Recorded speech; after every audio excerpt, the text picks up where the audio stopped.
Yo, guys, I hope you're doing well. Sorry about before. I'm really hoping that I fixed everything. Now, OBS has had some updates since I've actually streamed in a while, so I didn't exactly know immediately that my mic wasn't going to work, and I more concerningly had to deal with the fact that I was dropping like 30% of my frames before because I was on an extended version of my internet. Now it looks like no frames are dropping anymore, so I'm really hoping this will be much better. I think we should actually be able to do the stream now, hopefully. And it was cool to see some of you guys popping in. I mean, we had already like 11 people in there. I felt bad ending it, but again, I was mainly concerned about the fact that I saw like it looked like it was like 30 or 40% of the frames were dropping. Now we're at 0.0%, so I think I'm on a much more stable internet. Hopefully the people that got the original notification will still join for the second live stream. I did want to like stream for like an hour or so and just casually kind of get to talk to you guys. But yeah, it looks like everything's in working order now. Hopefully, we'll get some people in here again. Maybe notifications will go out as once again. I can always, of course, share it on my YouTube channel, which could help as well. Well, let's see what's been going on. I think I could play some Bloons Monkey City a little bit because it's always a casual game. Let me just share this in the Discord server. See if anyone else wants to join. But yeah, that's my bad. Before again, I didn't have my mic even like turned on because I didn't realize that OBS had updated and the mic was no longer set up to one of the primary channels for audio. But like I said, more importantly, the internet was like completely crap in the bed. And I was like, yeah, I gotta just end the stream and try to connect to a different internet because I was on the extension. Now, yeah, let's just share this real quick in the server so some people know that we're actually streaming. And I mean, mainly, I'm just more than happy to hear any questions you guys might have or anything like that. Happy to interact with you guys. It's been a really long time, of course, so I think that'd be really awesome.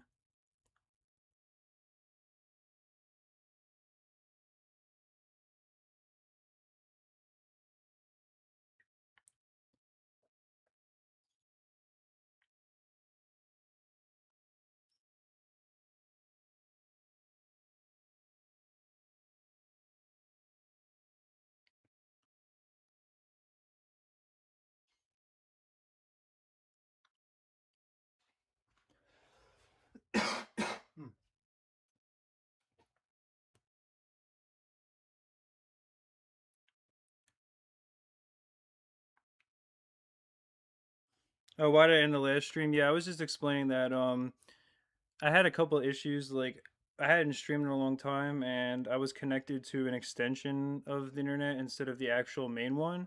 So it was leading to me like it looked like it was dropping like 35% of the frames or something according to OBS. So the stream was insanely like laggy, and then also I didn't even have the mic set up properly. I had it connected, but I didn't have the channel turned on. But I mean that I would have just fixed on the stream. But when I saw how many frames were dropping, I just was like, let me just end the stream and just connect to the actual main internet, and that way hopefully the stream will work properly. Because now if I check OBS, it should be like zero, yeah, 0.0, it's literally zero drop frames. Before it was like I was literally dropping frames every second. It was dropping like 200 frames. So that's why I ended the stream before, because I just completely did not have it set up properly. It's been so long since I've even streamed, but like even made content as well. But I thought we could do a few tiles or something in Bloons Monkey City. For some reason, I don't remember having 458 like knowledge packs. Like I knew I had the 200 some wild cards, obviously, and I had probably some of these as well. But I'm like, I definitely do not remember having 458 regular knowledge packs in this game. I feel like something, I don't know. Obviously, I must just be not thinking about it, but it's just kind of crazy to see that. Oh, lucky me, we get free attacks today. Would you look at that? I don't think I can collect any more coins right now, though. Something tells me. But yeah, I mean, I really just would love to hear what questions you guys have, like anything you've just been wondering. Obviously, I haven't been around for a very long time, so I was hoping this would be a great chance to reconnect with some of you guys and just see what's going on. Are you asking me BTD5 or Bloons Monkey City?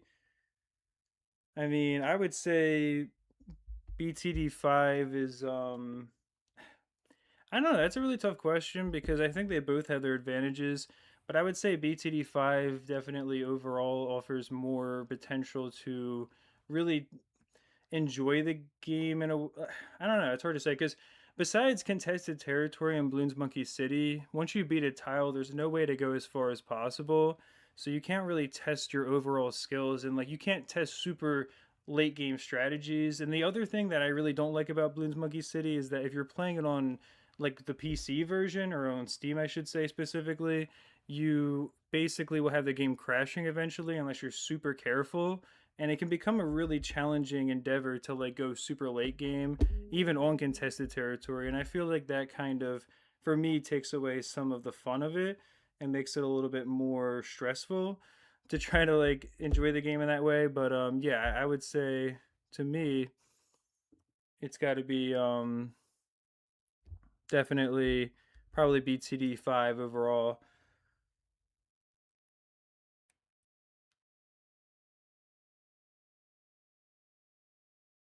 Should probably try to update this thumbnail. I just don't have any actual good thumbnails to use because I didn't create anything for the stream. But let me see if I can just find anything real quick in the old gallery.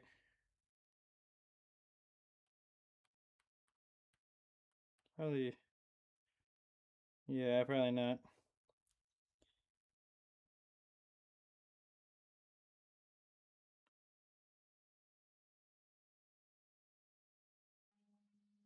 No, well, you know, I might as well just use the old screenshot of express shipping. It's pretty iconic at this point.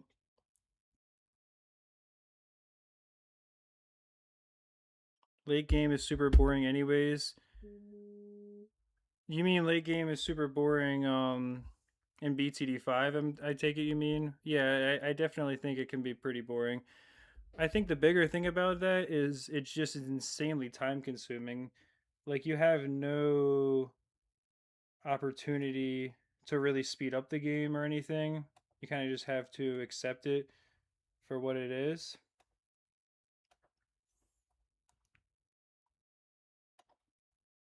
I mean, obviously you can use fast forward mode, but like you don't have any chance to really go and make it any faster than like 25 rounds a day once you get to somewhere like Mateo's level. If you guys know who I'm talking about from my videos, like he's at a level where, you know, he's lucky to get 25 rounds a day because he's literally, I think he's at round 13,000 now.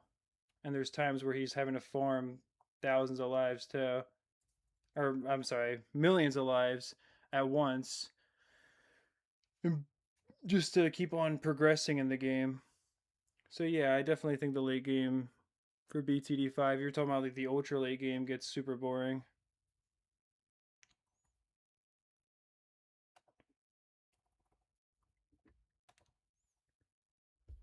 I just think it's also something where the difficulty starts to come down to just how much patience you really have as well.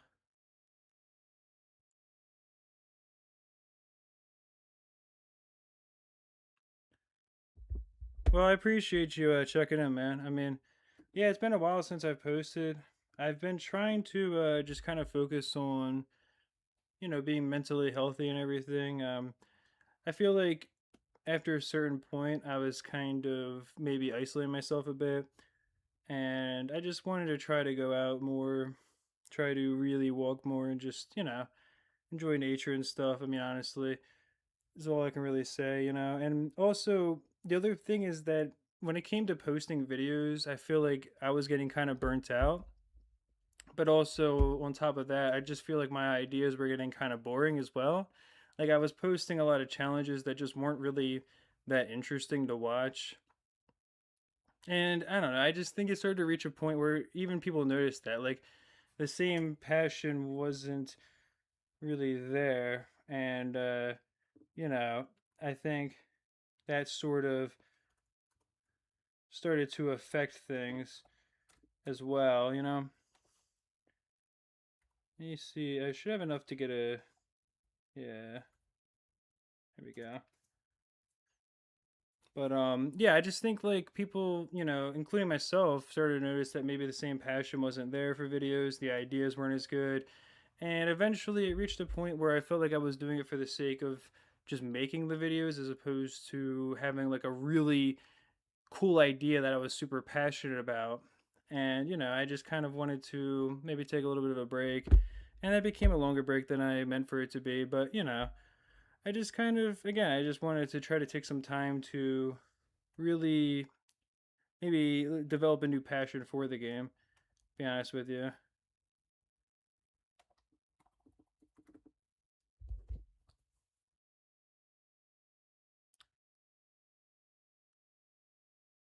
My favorite BTD Chuddy is back. That's crazy, bro.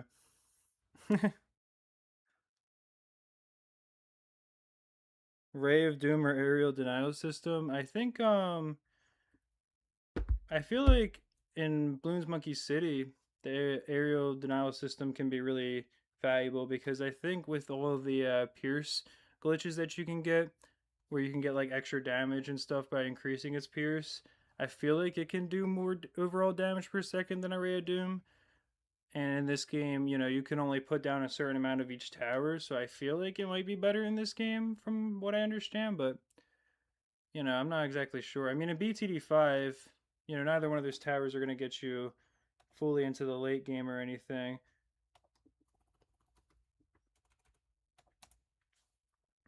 I mean, they'll get you pretty far, but they're not going to get you like, you know, straight up to like round 5,000 or something like that. So, but I feel like in this game, oh, wait, yeah, let's get the radar scanner. We should be fine. There we go.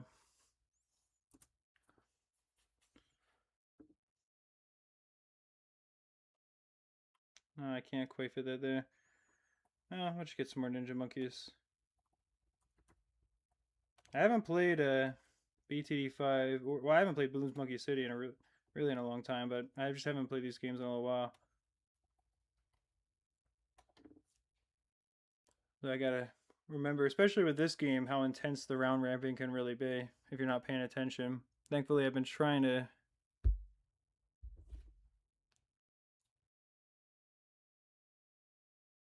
What's my favorite Taylor Swift song?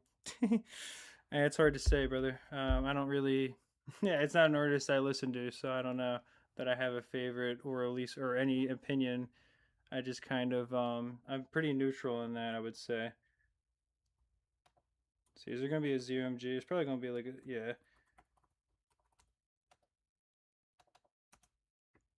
Yeah, that's what I thought. Okay.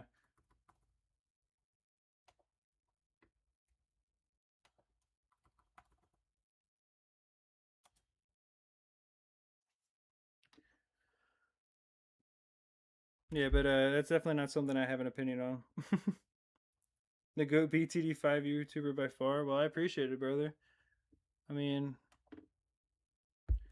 I genuinely have always had a real passion for BTD5, I would say. I played it a very long time ago, but more recently I just really kind of saw that a lot of people didn't really seem to care about it very much. And I guess, the player base got really low, but I feel like there was a lot of people that were still nostalgic for it. So it was something fun to come back into. Yo, how's it going, Sev, man? It's really cool to see you in the chat as well. I hope you're doing well, brother. I don't even remember. I don't even remember what side the boss comes from, but I don't think it's gonna matter. This is level 1. I think it comes from the left side though. Yeah. I was gonna say it should instantly get defeated by a Moab Cripple Spike Factory.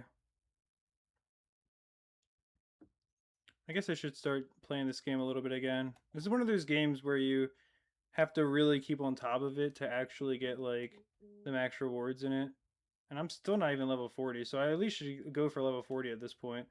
Like I'm so close, so I should definitely do that. I don't know if any of you guys remember when we were doing the live stream and I was building the ultimate city. I still got to finish that as well. This has got to be the best looking part of the city by far. Like this, if I zoom in right here, it actually looks kind of cool. You got like the airport over here, and then you got like the whole, I guess, bomb testing facility. But with the runway and stuff, this was definitely the coolest section of the whole city. Like a lot of it, I'm like looking back and I'm like, yeah, this could be a lot better.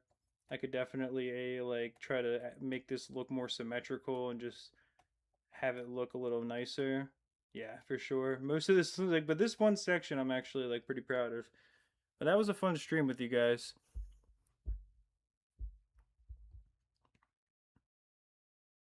Yeah, how's it going, Super Tatum? It's cool to see you again, man. Yo, how's it going, Calcer, man? I feel like I haven't seen you in a really long time. You were like mainly in live streams in the past. I remember. I'm the BTD YouTuber you watch most consistently. Well, that's a pretty huge compliment, man. I mean, obviously, there's a ton of great BTD YouTubers out there, especially when it comes to the sixth game. So that really is a huge compliment to me, man. And I appreciate it a lot.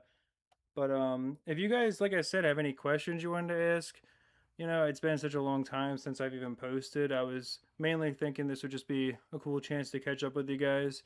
I wasn't going to stream for super long or anything, but just anything you guys have been curious about, just want to know. More than happy to talk about. Probably just do a few tiles. You say I carry the BTD5 content by far. That's it's a pretty big compliment, man. I mean, I really appreciate that. It's pretty exciting to see just how far the biggest videos come along at this point, because obviously, nearly 1.2 million views on a BTD5 video that was only released around 2 years ago, a little bit less even, is a pretty awesome accomplishment. I mean, obviously, you guys really helped make that possible by actually watching it. So it's a pretty awesome thing, and I really appreciate you guys being part of that journey, because obviously, again, it would not have ever been something that I could achieve if people weren't interested, or if it was just something that ended up not really being popular with you guys. And the fact that so many people still watch it now is actually crazy, because I think it still gets like 2,500 views a day or so, or maybe like 2,000.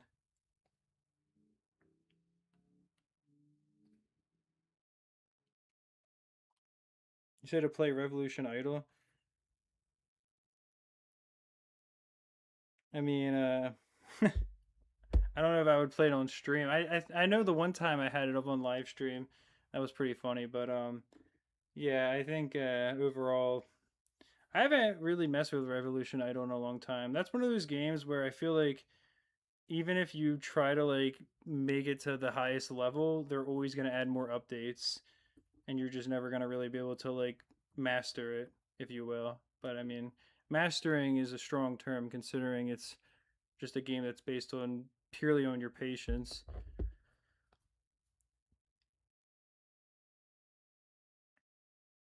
Yeah, Monkey City 2 would be really cool for sure. I definitely think that would be something that genuinely would be good for the game series. I mean, I feel like I don't know. I don't think that Bloons Monkey City 2 would have the same player base as BTD6 or something. I'm not trying to like be delusional, but I do think it would probably, if it was executed properly, have at least like 1,000 daily players, just based on the fact that free to play games can do better, and I feel like it would be way more popular with the fans than something like Bloons um, Card Storm. And again, I could be wrong about that, but I feel like that for sure it would be something that would be a relatively successful project for NK, and it would also be something that a lot of us would really enjoy. And I think there's a lot of people like me who maybe I'm not, super popular on YouTube, but I would play it and I would probably get, a few thousand views per video at first. And if I was good at the game, or if there was some level of growth with the game, I think that there would be a lot of opportunity for that to grow into more long-term success for both me and Ninja Kiwi's game as well. But yeah, I think that's something that I hope they consider. I just don't know, if it's ever going to happen or not at this point. For sure. But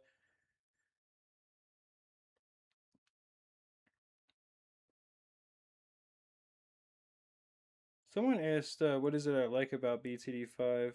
Trying to find that, but I mean, what I like about BTD5 personally is that it's a game at this point that doesn't really get updated, but it still has a lot of complexity, in my opinion. So for me, I feel like I can go and sort of learn some of the really late game strategies and start talking about stuff, and it won't be outdated in a few years. Like when I talked about the fact that you can potentially get to around 82,000 or so, with the help of Matteo Bluner and some other experts on the game, that's not going to become an outdated video next year because they updated the game and now everything's different. And I think that when it comes to content creation and also just my overall enjoyment of the game, that's been one of the biggest parts of it. Because again, I feel like it's a game that there's a lot of complexity to, there's a lot of potential to really push the record even further than we ever knew. And we're still learning about it a little bit thanks to these top players. But at the same time, we're not having all these glitches and all these crazy things patched out of the game once they're discovered, like in BTD6, which makes it a lot harder from the perspective of a content creator, I think.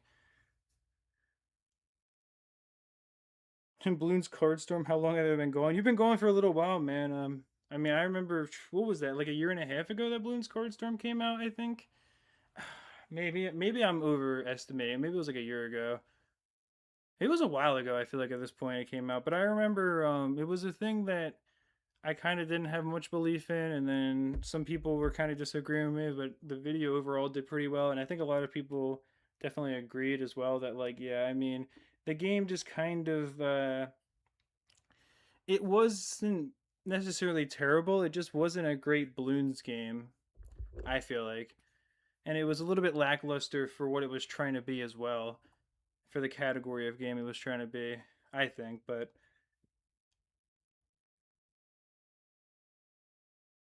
If yeah, I was to say Fightland was definitely really interesting.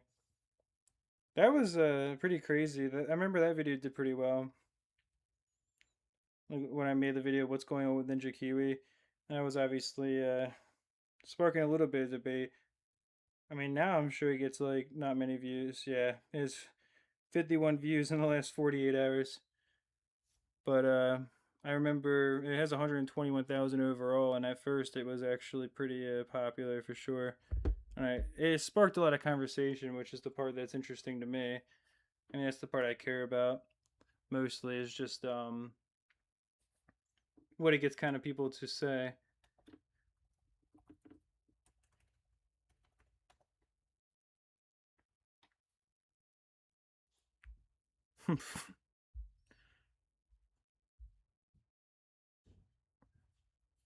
Play card games. But yeah, I mean, I don't really know if Bloons Card Storm feels like an actual card game.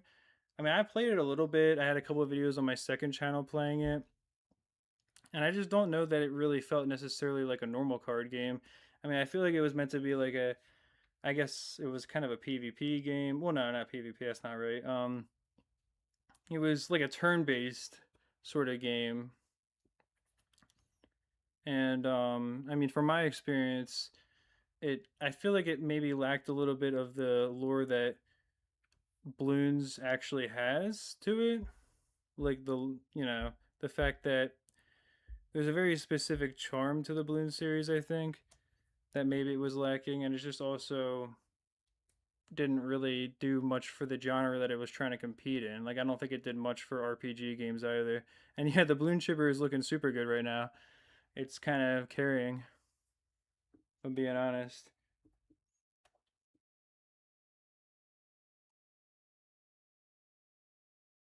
Let's see if I can get a. There we go.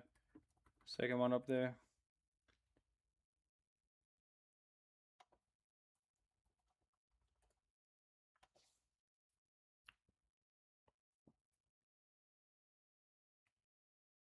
Oh, really? Bloons Card Storm recently stopped receiving major updates.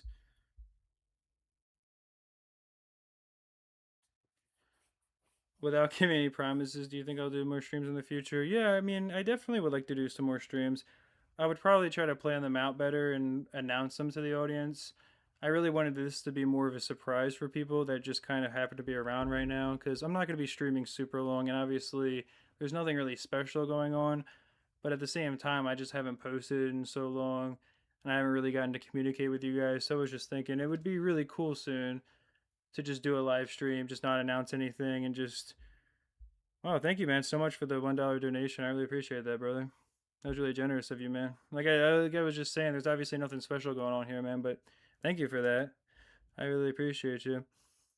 But yeah, I do want to definitely stream more. I mean, I want to start posting again. I mean, that's the big plan is to start really working on videos and actually getting back into the rhythm and just be mentally healthy about it. Like I didn't want to come back when I wasn't feeling as passionate about the game or when I just wasn't enjoying it. So I think that for me was a very big part of the process for sure. It's just kind of getting to a point where I know that I'll be making content that I'm actually passionate about because I really want to get to the next chapter of video production. Like, I don't think my editing is ever going to be amazing. I don't think I'm ever going to be making like cinema or something, but I do think I could put a lot more into the videos, even with the resources I have, and I want to make them as good as possible for you guys and really get to that point for sure.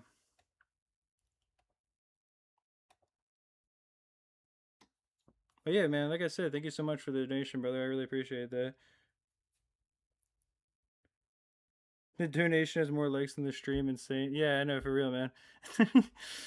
It literally does. It has one more. Yeah, it has more like than the stream does, which is funny to think about, Kevika, because it's like people like we've had like 20, like we have 20 viewers right now. We've had like consistently 25 or so viewers, but I think what I've noticed is that on videos and especially shorts, people feel compelled to immediately like it, whereas on a stream, a lot of people are just gonna click on it and watch and they're not going to really think about the whole aspect of liking it or engaging or anything like that.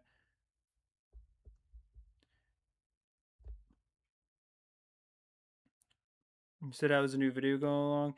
I mean, I gotta really get back into producing content. I've had a few different videos that were in different stages of making. Like when I broke the record for the highest round on Mastery Unpoppable, which is also just the highest round on Unpoppable.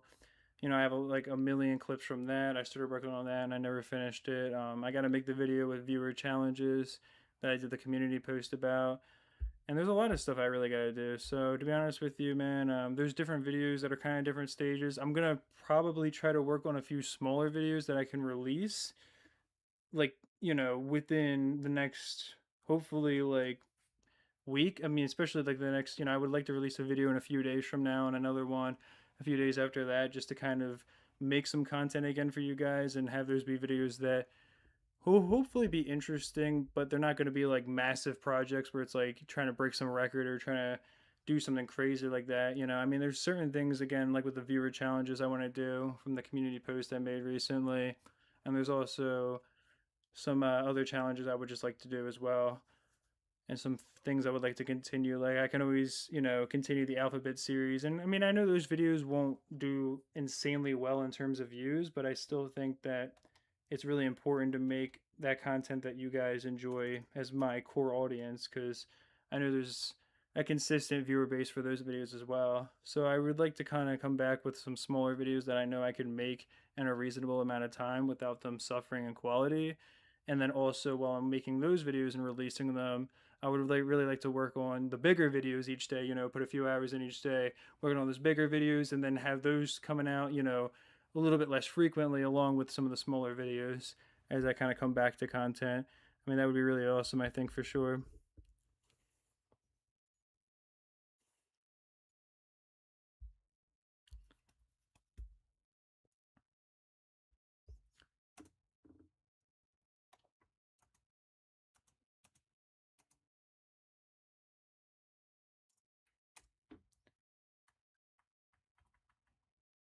Let me get something up here that can actually, I guess, if glue is banned, then I'll just put a bomb up here.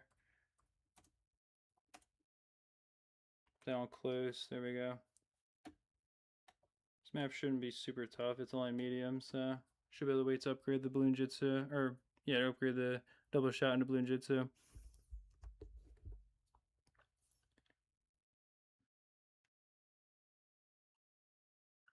Your leg is full of cake and water balloons, and honestly, it's kind of beautiful. The world needs more people like that.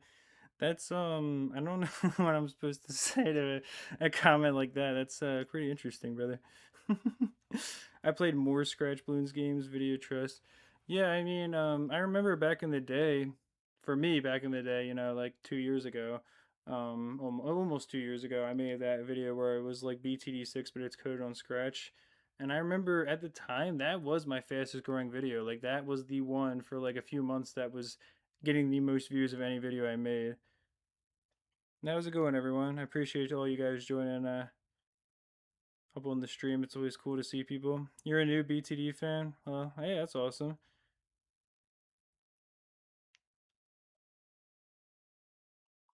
Yeah, that's also a good idea, UK, for sure. I mean, that's something I need to try to do again. Like, definitely get ahead of the curve. Maybe have a few videos that are pretty much ready to go, and then post one video and already have another one that I can finish more quickly. For sure, that would be a good way to get back into it.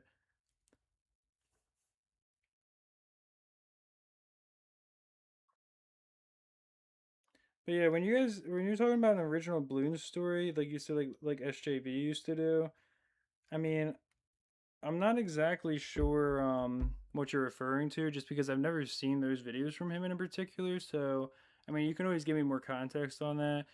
But yeah, I don't know what would go into an original Bloons story, but I don't know like how exactly what that entails and everything.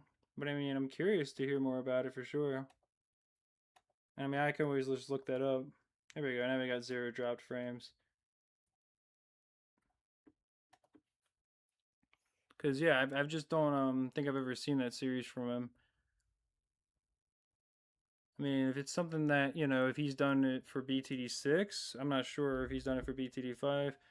Maybe if I could offer a unique perspective, that would be interesting. I could try to do that.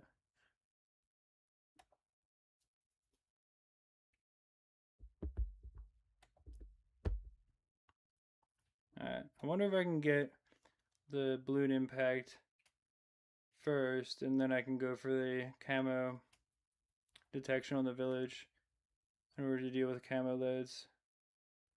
Let's see. It might come out sooner than that.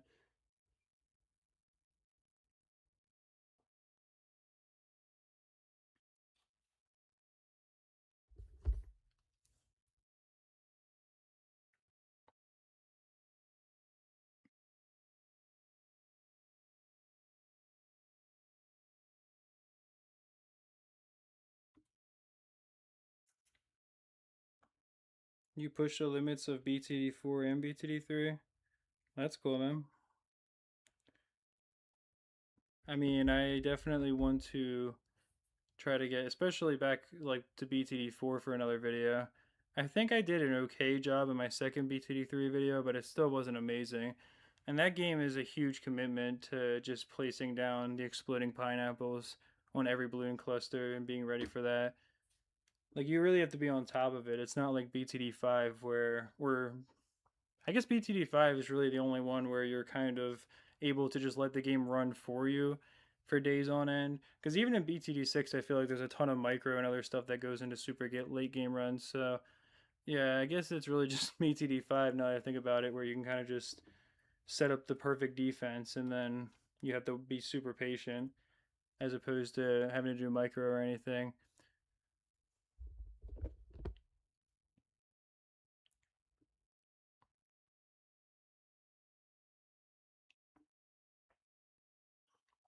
You think Bloons Monkey City is the best game of Ninja Kiwi? I think it's definitely a really cool concept for them because it's fun to be able to play tower defense, but with like a more of a city building element on top of that. Because none of the mainline BTD games have anything like that. So I think it's really cool that you get to still play the core game while also experiencing sort of a new game. I mean, it's very grindy for sure. I mean, it takes a long time to make a lot of progress. But yeah, I think it's a really cool concept for them. And hopefully, maybe one day they'll consider a second Bloons Monkey City, even though I'm sure that'll never happen. I should play the DSi version of BTD4. I feel like I remember my older cousin having, maybe it wasn't BTD4, but having one of those games on the DS and us playing together. And I remember him like telling me more recently that like he remembers I used to like always have to like get him out of jams because like he'd be trying to get to a certain round and then he'd be like losing. And I think even on I feel like there was a trick where you could still like quit out of the game, but maybe I'm thinking of something else. Maybe I'm thinking about when we had it on mobile. But I remember having to help him with the games that he had. I feel like they had a weird version of BTD1 on the DS though, didn't they? Like, didn't they have like it was like maybe like on the original DS instead of like the DSi. I feel like they also had a weird version of just like BTD1 or something like that, or maybe it was BTD3, but it was just called Bloons Tower Defense.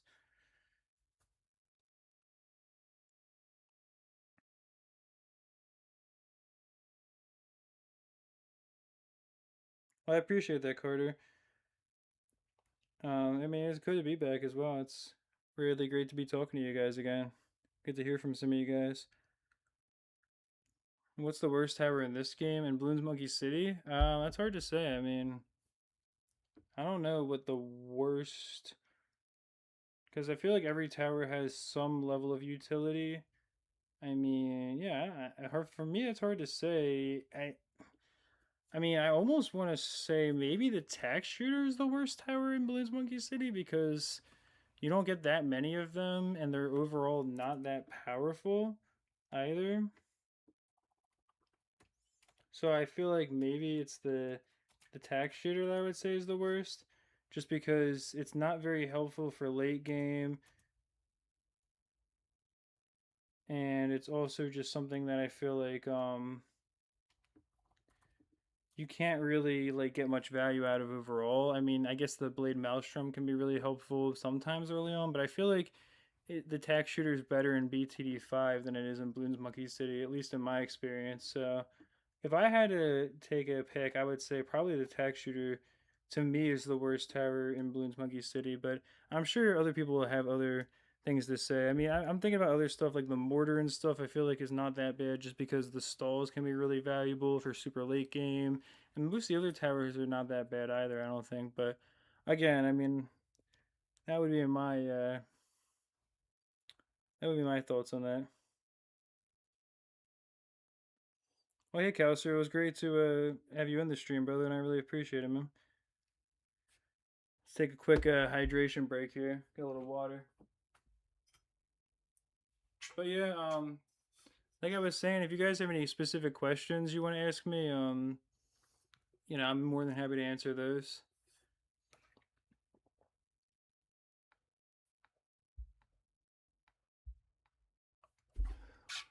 Do I play other TD games like PvZ and Kingdom Rush?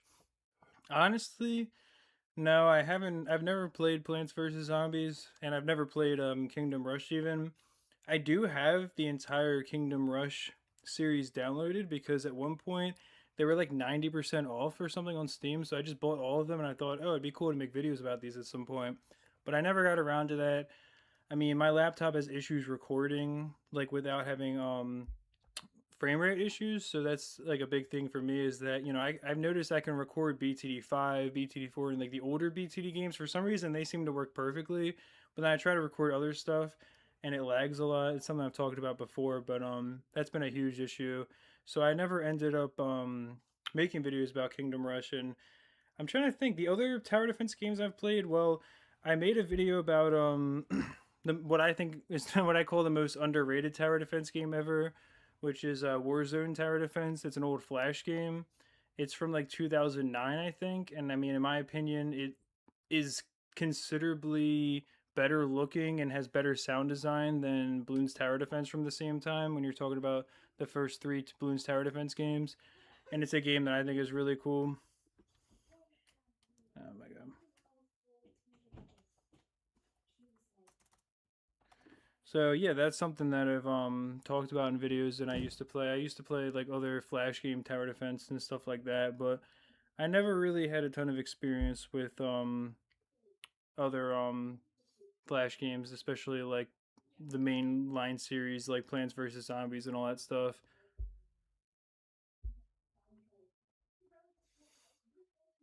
What's my favorite BTD5 tower? Um, I gotta think about that. I mean, I would say my favorite tower in BTD5. I don't know because it's probably a lot different than what's the best tower in BTD5.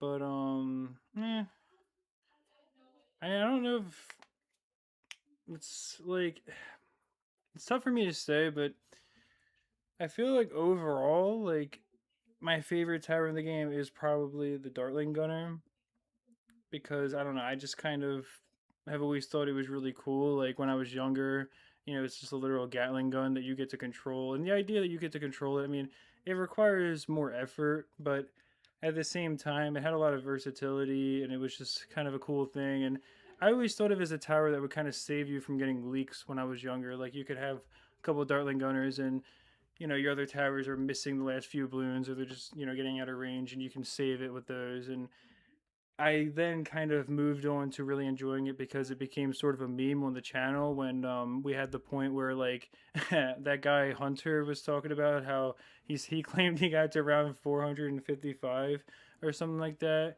on impoppable mode with only Ray of Dooms, and it like led to like me like spending like an entire 12-hour period trying to like get as absolutely far as possible with Darling Gunners when I tested how far every tower could get in my most popular video now. So for me, like at this point, it's become like sort of like a iconic thing as well that I find sort of humorous to look back on when I think about the fact that I don't know if he tricked me. I feel like he kind of was just saying that. I don't think it was true that the Darling Gunner was capable of that, but it's a funny thing. It's sort of iconic for me now because obviously that video ended up reaching so many of you guys that there's a lot of people like I think his comment on there has like almost 1,000 likes because he's like, "Oh, I'm responsible for the thumbnail because I had on the left side the I think the dart monkey with a certain round number above its head, and on the right side I had the Dartling Gunner with like three question marks."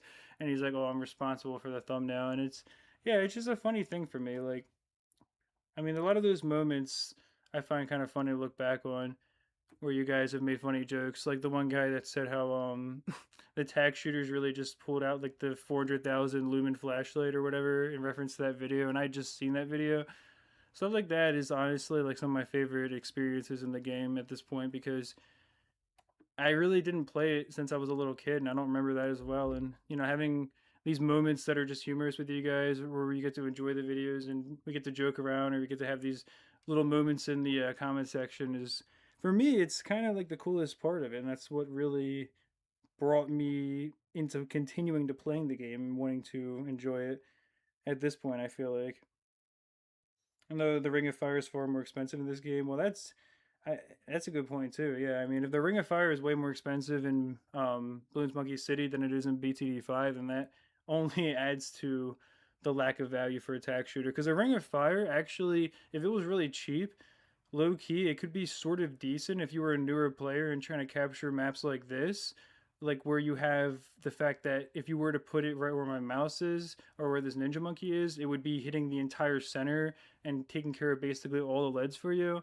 Like if the Ring of Fire is way more expensive in this game, that even takes away its low cost value for like newer players too, I think.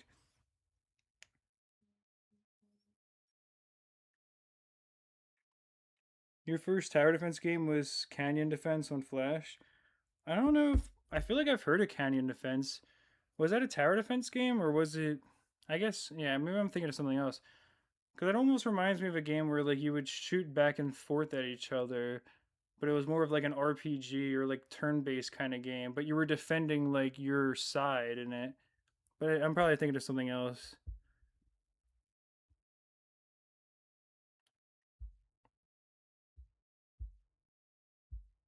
The Ray of Doom is cool. Is too cool though.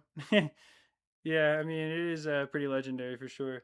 The Ray of Doom is like kind of crazy for like I feel like they fixed it in BTD6 a little bit, but like low key, it's kind of overpriced for what you get from it. Like I feel like at least you don't get that much value out of it.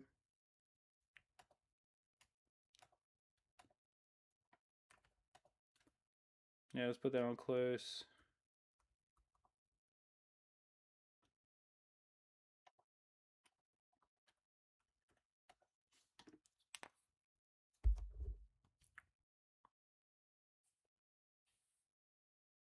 BTD is revolting for your mechanics. What do you mean, like like my mechanics are bad and revolting? Maybe I'm reading your comment wrong. What's my favorite tower? In which game? I mean, like I just kind of talked about my personal history with the Ray of Doom for BTD5 and why I think it's probably my favorite tower. It just has a kind of a humorous history at this point. But overall, I mean, I'm not sure because I think the Dart Monkey might be one of my favorite towers if we're looking at every single game. I just like the fact that it's just overall it's very solid in every BTD game. I feel like the Dart Monkey is always really good. I mean, it's like S tier in BTD 1 and I'm not sure about BTD 2. I don't know if it's very good in BTD 2. I guess in BTD 3 it's actually bad in BTD 3 actually.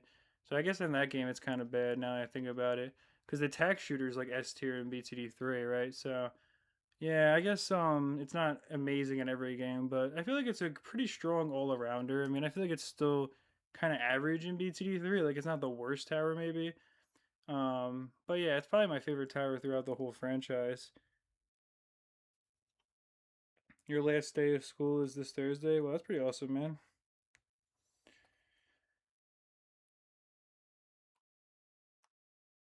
You gotta like that, right?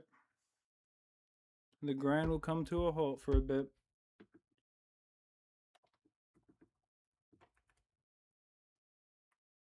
Yeah, let's get a couple more balloon shippers here.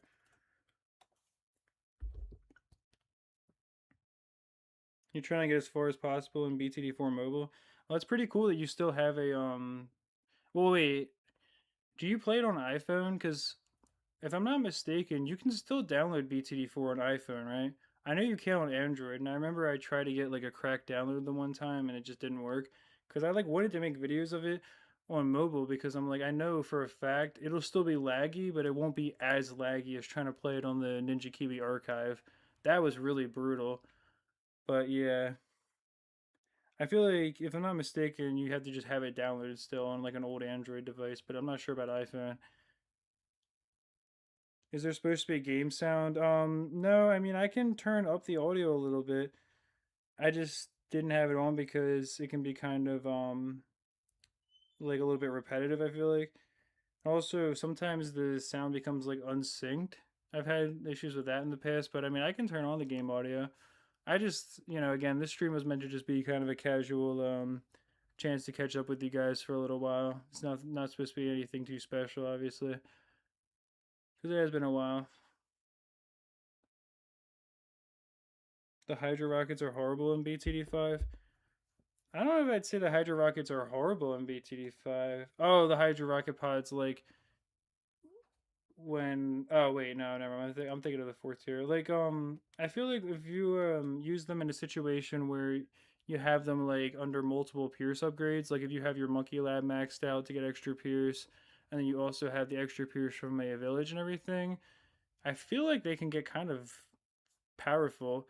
But I do think the Hydra rocket pods are a lot better on Bloons Monkey City than they are in BTD5. I feel like in that game, you're not usually in a situation where the Hydra rocket pods are going to help you because the difference is between BTD5 and Bloons Monkey City. Bloons Monkey City has really hard tiles that you have to defeat sometimes, but it's not usually the layout of the tile that makes it as hard. It's usually the fact that you're just doing one that's ranked as impossible or impoppable, I mean, and the waves of balloons are insanely hard. So you need really strong early defense in this game.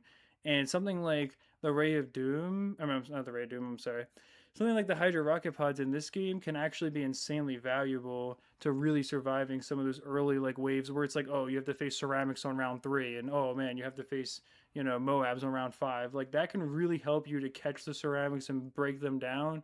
Whereas in BTD 5, the rounds are always the same. So the difference is when the game gets really hard, it's because you have to play on a map like Tar Pits, and that means you have to play perfectly, have five dart monkeys perfectly positioned to cover all five of the tracks on the map, and then you have to plan out every single round. But the balloons are not going to be way more intense.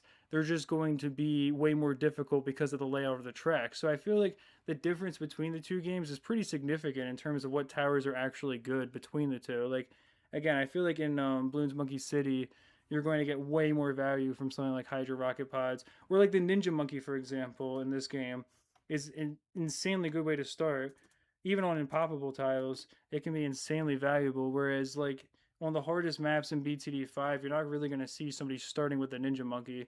They're going to have to be defending like three different paths, and they're going to be starting with like either, a 1-0 engineer and a couple of dart monkeys, or just all dart monkeys. So it completely changes the meta of the game.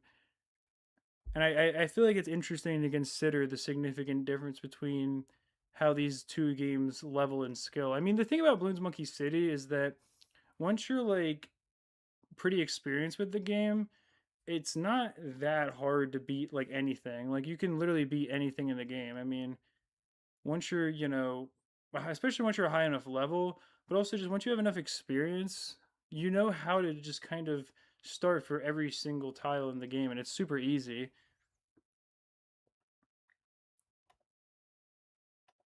But like I feel like for BTD5, we have like maybe like three people in the world or five people. I don't even know. Maybe like, I think it's like three people that have ever beaten tar pits on mastery and poppable without using like double cash or premium or like anything like that.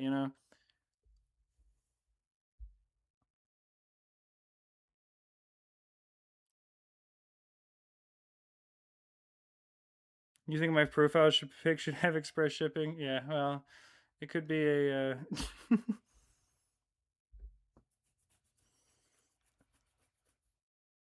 it could be a pretty worthy addition at this point. I feel like, as I say, because yeah, it's tar pits behind it. I feel like we tried to do that. Like that was the first profile pic that because I think it was Yuki that made it for me, if I remember correctly. And I think the first one he tried to use express shipping in the background, and it just didn't really look right. And the tar pits one looked a lot better.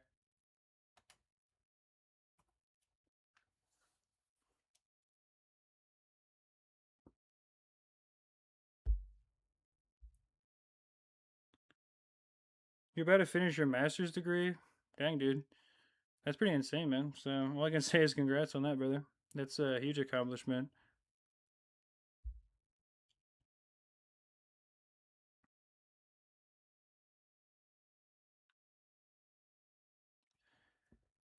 The Dart Monkey has to be the best tower since it's the only tower to be in all the games. Oh, you for a second, I was thinking in my head, I was like, "What do you mean?" And I was thinking of it like you meant, all of the Bloons tower defense games in the series, because I was like, "Well, obviously the tack shooter's been in every game too and stuff." And the I guess the bomb tower, it used to be the cannon, like they used to have different names, some of them I think. But I was like, then I'm like, well, obviously, you mean all of the balloons games, including the puzzle games, where yeah, the dart monkey is what you're controlling. Plus, like you said, I think the dart monkey is literally in every balloons game, because even like in balloons hot air or yeah, hot air balloon or whatever. Yeah, I think it's just hot air balloon. It's still in that game. It's hanging from the Moab, and you have the fact that it's in that other game, um Bloons Pop 3. It's in that game as well, I'm pretty sure, which is like that puzzle game that's basically just like an older version of Candy Crush, or a newer version of Bejeweled, depending on how you look at it.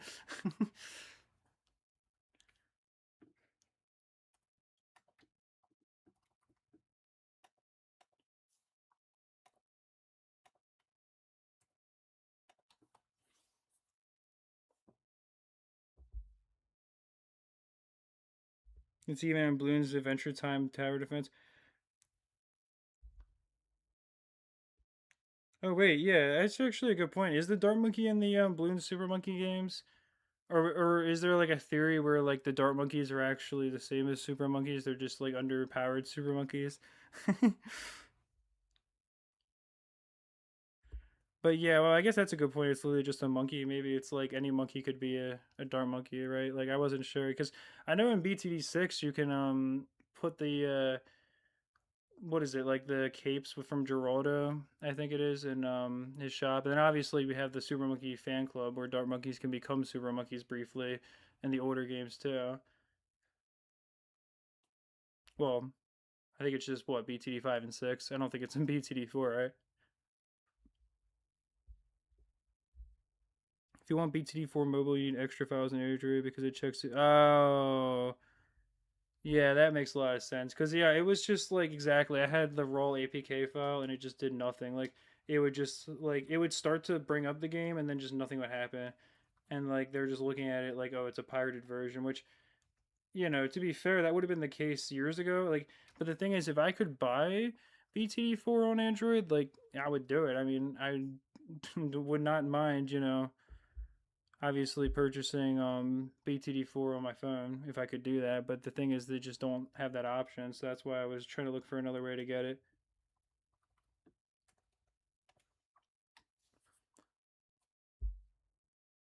Yeah, well, it could be a Dart Monkey and a Worn Hero cape. Yeah, that's kind of what I was, because that the Worn Hero cape, that's the thing that Gerardo has in his shop, right?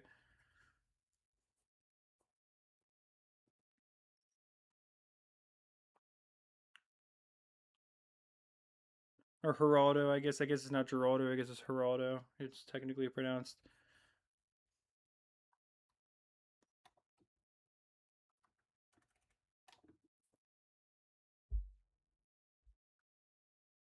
You can get the files online. They do OBB files. I got you. Yeah, I mean, with that kind of stuff, as long as I find a legitimate source, I mean, I would try. You just gotta be careful not to get like some cracked like malware on your phone, because obviously, it's a blessing and a curse to have an Android. Like, you have a lot more freedom than an iPhone, but you also have a lot more freedom to get your phone like bricked if you do something really stupid.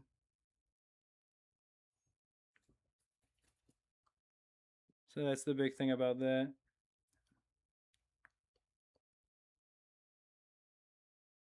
And it's been cool streaming with you guys so far. It's been a while since I've been around, obviously, so it's nice to hear from you guys again.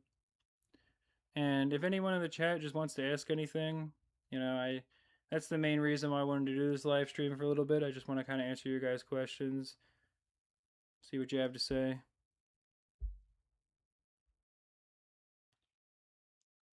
Do not use Happy Mod. Okay, well, I'll definitely note that.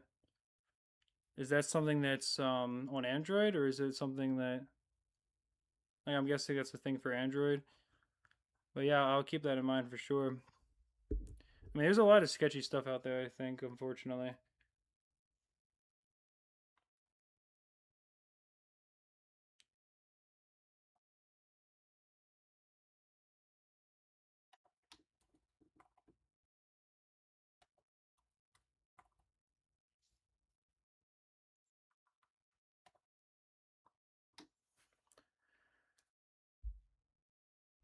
Have I considered getting editing help? I mean, I've thought about it in the past. The thing is, editors charge a lot of money. Like, they'll be like, wanting to get upwards of like for some of the videos I've made, from what I've heard, it would be like $150 to get like one video edited. Which, granted, if I'm gonna make a video that's gonna get a couple 100,000 views, then sure. But if I'm gonna make, consistent videos for you guys and just do the stuff I'm passionate about, that very well likely might potentially, it could get, 50 or 100K, or it could get 5, K or less. I feel like from what I've seen, getting someone else to edit can be very expensive.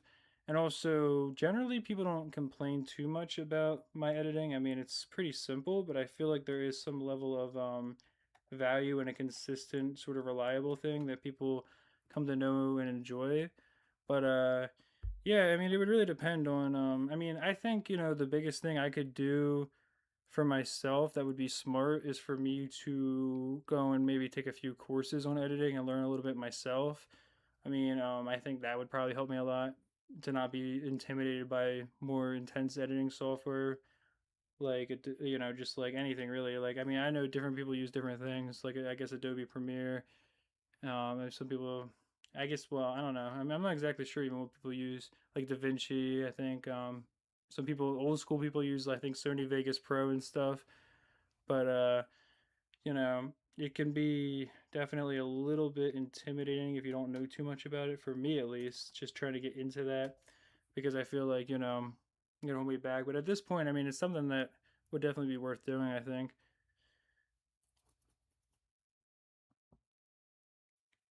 Oh, you mean just like to speed it up? Yeah, well, I mean, that could definitely help with video production as well, for sure. It would depend on, how many views I was getting and kind of the level I was at. Like if I get to a certain level, then that would be worth it. I think right now the best thing for me would just to be really getting back into the flow of posting myself because it's usually a lot of my videos will have like 50 or, or maybe not 50, but they'll have dozens potentially of hours of raw footage or just a lot of raw footage. And usually I'm the only one that knows exactly where to cut for specific rounds based on the script I've written and like what footage to cut out. So I can go through and I can have like a 5 hour clip and I can edit it pretty quickly because I've already written the script based on the notes that I took for said clip and I know exactly how far I actually got. Whereas like if I'm having someone else edit that, I feel like it's going to take them much longer to do potentially than it would for me and they're going to end up charging a lot of money too because of that.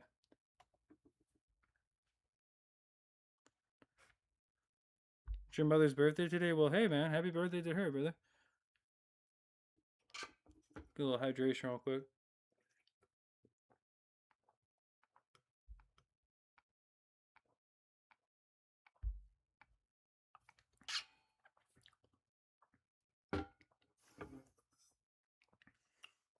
You're using an old tablet.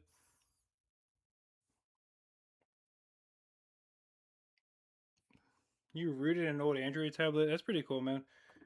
I mean, I remember when I was younger, it was like Androids were always the device that had a lot more freedom. It seemed like than iPhone or I guess just iOS in general as an operating system. And I kind of remember like definitely like at one point, with my cousin like jailbreaking an old iPhone that he had or something and that was like pretty cool because I mean it was also gonna potentially just get you a million viruses, but it would seem cool as kids. But we never bothered rooting our androids because I feel like when you root the android at that point, like the android already like I feel like a jailbroken iPhone has as much freedom as a regular android. Like I felt like we could almost just do anything we wanted. Like I remember being really young and not having like really the money or just I couldn't get my mom or someone to buy Minecraft for me and just like being able to find an APK file for like a slightly older version of Minecraft that was just cracked and just downloading it on my tablet when I was real young and playing that with my cousin and stuff and it felt like we could kind of already do like whatever we wanted but that said though I'm sure if you rooted it I'm guessing you can download a lot more files and do a lot more with it and stuff which is definitely really cool. And I'm guessing that's how you're playing. You said you're playing Half Life. You say on an Echo Show.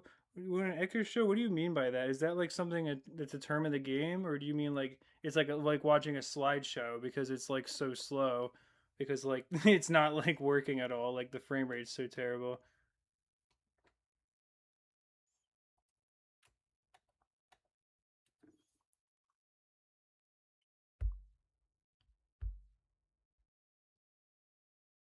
Remember when I gave you BTD 5 War Crimes for Christmas?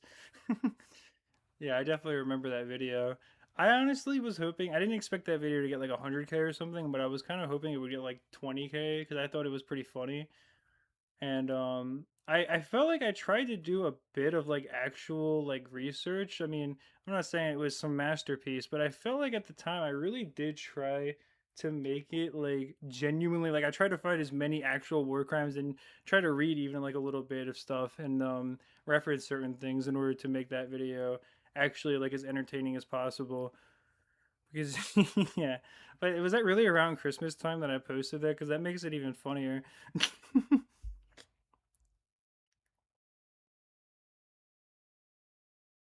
An Echo Show is an Alexa with a screen. does does that mean you're just hearing the audio? Like you like all you can hear is audio or something? Because I'm still trying to understand. I feel like maybe I'm being dense or something. But you mean like all you can hear is audio, like you can't even see what's going on the screen, or just like or like because I mean I think of Alexa, like I think of like the Alexa thing that answers back to you, the Amazon thing.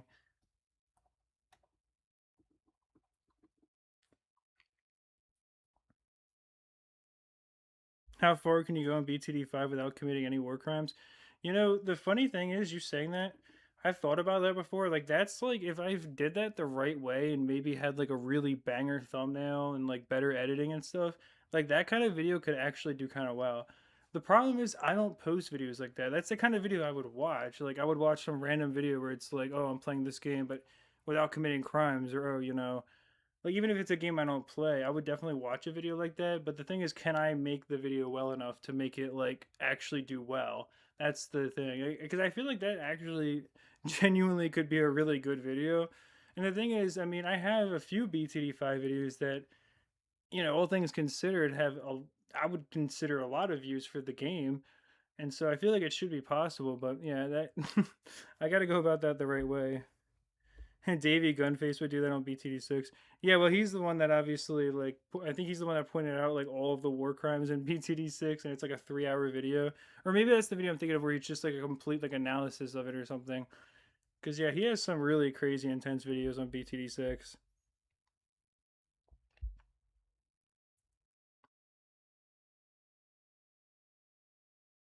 Oh, you're running at 5 frames per second.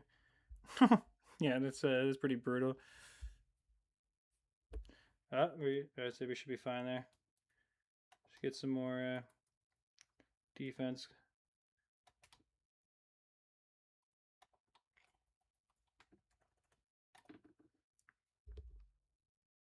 Hello there, yo, how's it going, man? Long time no see for a lot of you guys, honestly.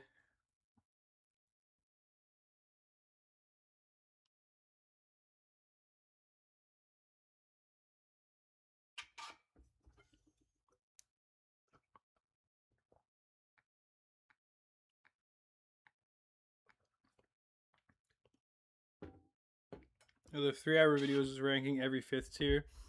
Oh yeah, that okay, that's right. Yeah, no, he's made some crazy videos for sure though.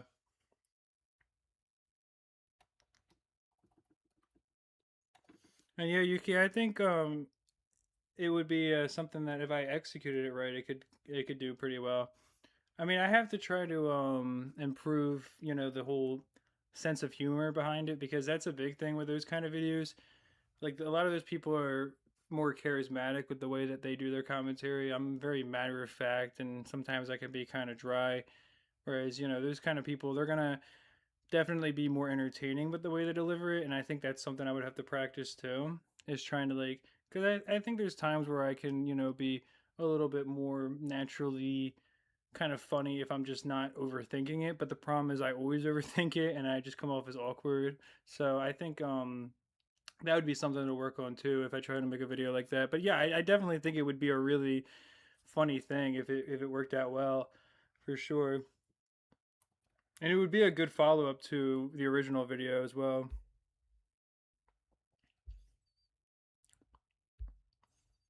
Sometimes loops around it being funny because of how serious I say it.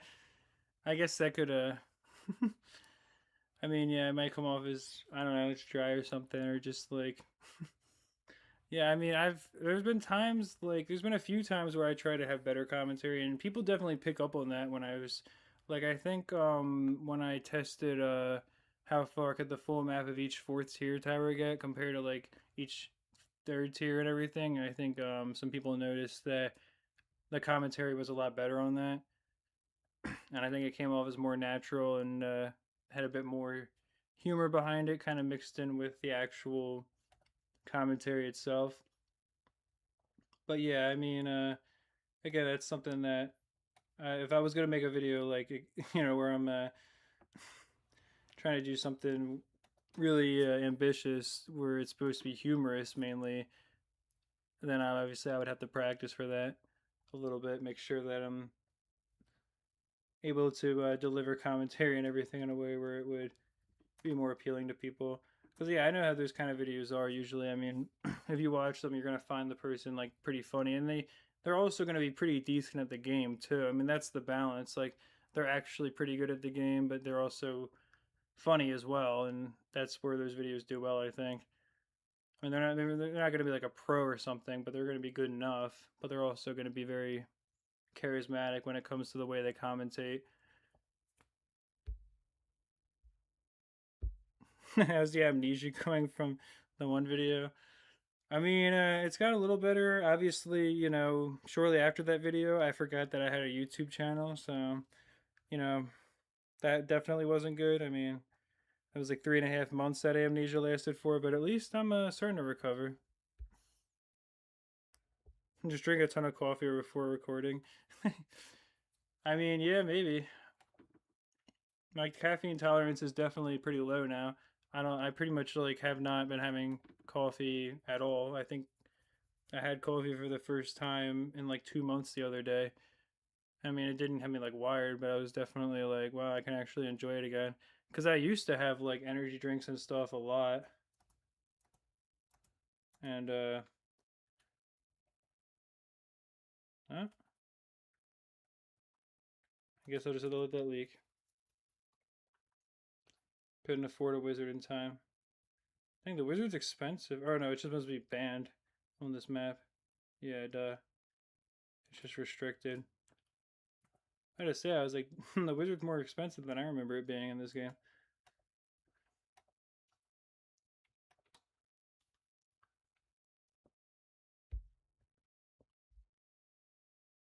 Yeah, I got you, Yuki. I mean, as I'm working on videos again, I'll talk to you for sure. We can figure some stuff out.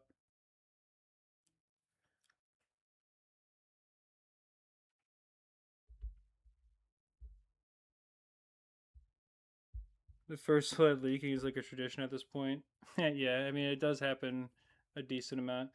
It's nice to get the extra 2 bloonstones or whatever from having a perfect game, but yeah, I mean, I'm not gonna like go out of my way to worry about it when I have 205 lives or whatever. And obviously I could just use the red hot spikes, but I just like to hoard as many as I can. And I low key want to see what happens once it hits 1,000, because you can see like the 883 is already basically on top of the 10 that you get for free. I guess you get 10 for free each game, right? Or do those 10 cost bloonstones, don't they? Don't the first 10 cost bloonstones or something like that still? But I want to see when I hit 1,000 how the number starts to look.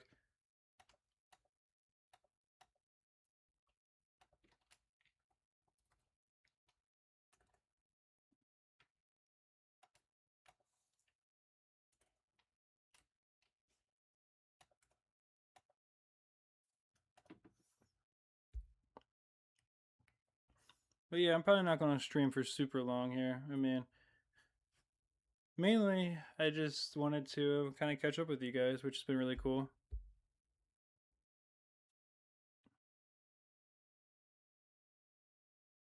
You're gonna hit the hot spike energy limit at this point.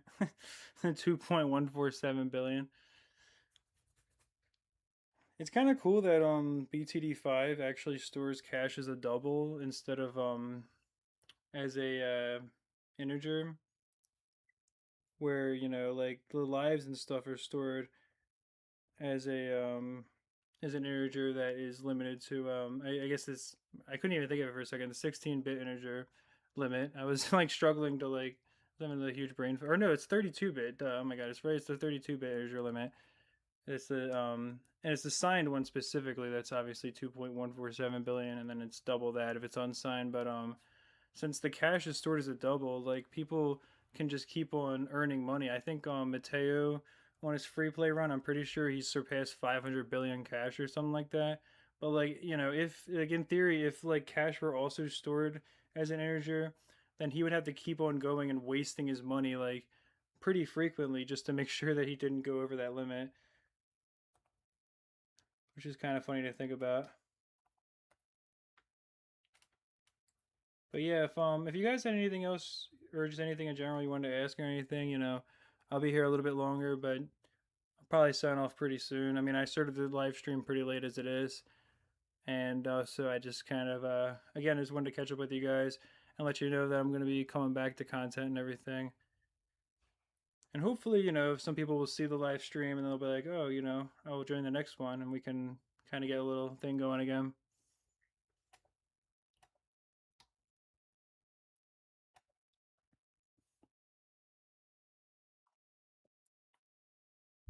What am I going to stream next? Probably, I don't know. That's a good question.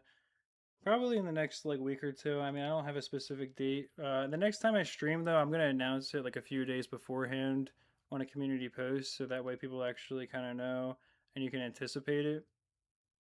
Because obviously this one was a lot more kind of unplanned. Just something I wanted to do just for anyone that was around at the time.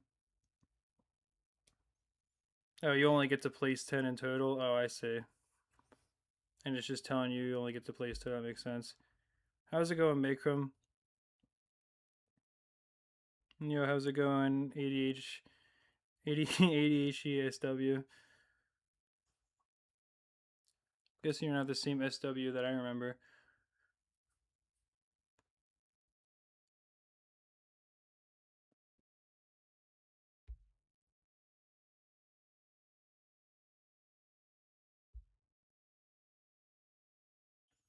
Will I be more active with the community now I'm semi back? Well, yeah, I'm definitely planning to be more active in the community for sure. Like, I mean, I'll be on Discord somewhat again.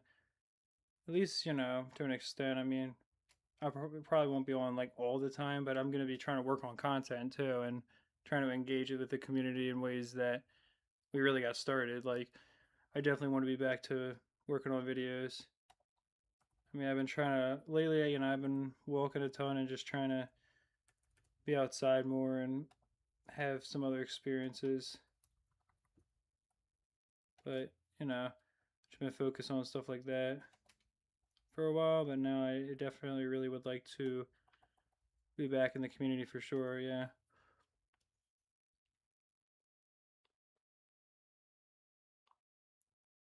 Do I have a video I'm working on at the moment? I have a few videos that were in the works, like the one where I broke the record for the highest round on Mastery Unpoppable, which I mean, I still have that game saved, so I probably will still work on pushing that even further once I get the video actually underway. But I have a few ideas for videos I want to make. Like I had people suggest some challenges on the community post recently that I made. So I definitely want to go and actually do some of the more interesting challenges from that. And then also, there's a few other smaller videos I want to make as well. So I mean, I'm planning to post something probably on Wednesday because if I make a smaller video, then I mean, if I work on Tuesday and Wednesday, I can definitely get it done. If I spend 4 or 5 hours each day working on it, that's pretty reasonable to make a decent video in 10 hours. I think, as long as I'm not like trying to reach like a super high round where I have to record a ton of footage. If it's more based on the commentary, I think it would be pretty feasible to make a video that's good for you guys in the next couple of days. It's 4 a.m. there. Well, hey man, you gotta get some sleep for sure, brother. You dropped by before work? Oh, never mind. I'm sorry. I say that. Then I didn't realize that you have to. So you just woke up. Wow. Well, hey man, I really appreciate you dropping by before work. That just genuinely means a lot to me. I mean, it's crazy to think about. Like, it's just 4 a.m. there.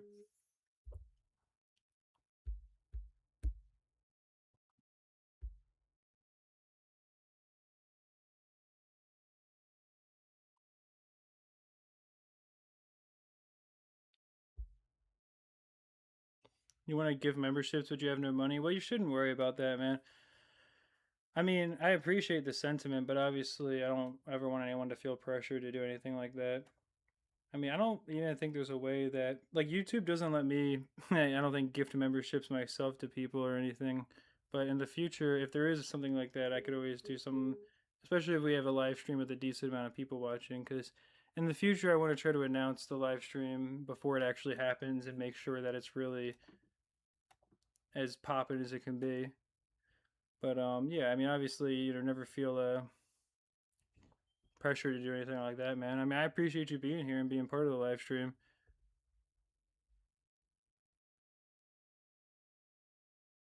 You had nothing better to do for the last 15 minutes before you head off. Well, yeah, man. No, I mean, I get that for sure. I remember. I mean, I never had quite had to go to work at like 4:30 a.m. I could surely even at 4:30 a.m. But it was pretty early like that. I used to have to get up at like 4:15, 4:30 a.m. for the one shift I had because it would start at 5 in the morning. So I mean, I get what you mean for sure. There's really not much to do, to do. And yeah, Yuki, I get what you're saying. Wishing the stream was earlier. I mean, even for me, it's kind of late. It's definitely not nearly as late for me. Like, well, for you guys, it's basically early in the morning. It's not even late at night. But yeah, I'm definitely planning to do a live stream that's gonna be longer in the future, like in the near future, that will be much earlier in the day for most people. And if I stream for like, 5 or 6 hour period, it should give a lot of you guys the chance to kind of come in during different times of the stream, ideally. I mean, and I want to have, stuff actually planned out too. I mean, before I stream the next time, I don't want it to just be totally like, random. I think there's certain things I could do to make it more interesting. We could maybe do like little challenges. I don't know. I mean, there's a lot of streamers that do some really incredible stuff, and I could always try to learn more about that too. But I think it's harder to do with YouTube live streaming. Like, I feel like on Twitch you can do a lot more than you can on YouTube, but I could be wrong. But yeah, I mean, also that's another thing. I could always try to start streaming on Twitch in the future. I'm sure if I announced a Twitch channel, I'm sure some people would follow it. But it all depends on how everything goes. That super chat was the first time you've ever donated to a live stream. Well, again, man, it does mean a lot to me, brother. Genuinely, I appreciate you doing that. I mean, obviously, no one should ever feel pressured to do anything like that, but it does mean a lot to me. University made you nocturnal. I guess a lot of you guys are in Europe then, if it's that late for you. You're talking about it being like 3 or 4 a.m. for you guys. I mean, I'm pretty sure 4 a.m. is like Spain and countries within that time zone, if I'm not mistaken.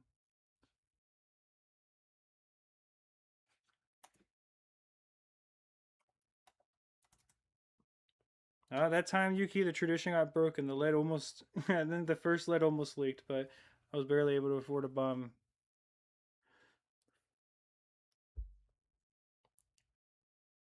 You're in Texas, yeah. So what is that? Is that Central Time or is that I'm trying to think. Is that Mountain Time or I think it's Central Time, right? I can't remember which one's which. I know Pacific Time's all the way on the West Coast, and then Eastern Time, of course, is all the way on the East Coast. But then in the middle, I always forget like which one's which between the Mountain and Standard Time, or Mountain and Central. I mean,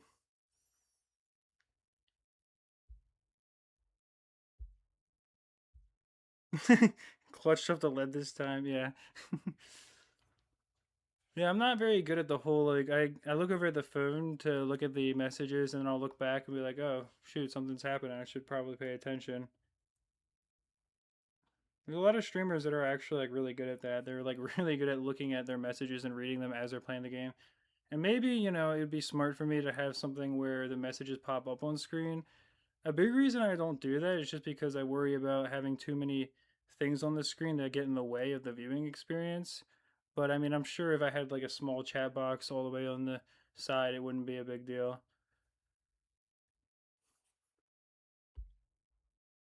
Oh, it is Central Time. Okay. Okay, yeah. So Texas was only 1 hour deviated from the East Coast then. I wonder if some parts of Texas are in Mountain Time and some are in Central because it's so big. Like, I wonder if it's wide enough where it has two different time zones in the state. Probably not, I'm guessing, but I don't know. I have no idea.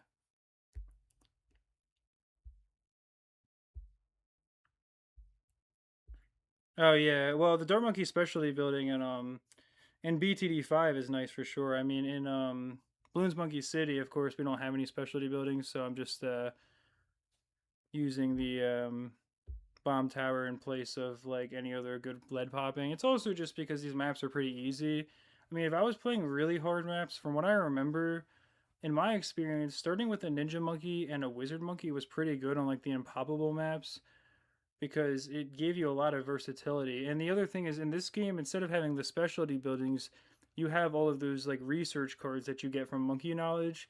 And what ends up happening is like your ninja, for example, I think my Bloon Jitsu is throwing like 6 shurikens instead of 5 from its attack there, and then like the wizard monkey, I think gets like a 30% chance or a 50% chance of decamoing balloons and removing their regrow property with its lightning bolt, which, yeah, having a lightning wizard, of course, for those rushes early on some of those really hard maps where you get rushed by like, a regrow camo rush on round 3 is really nice for sure.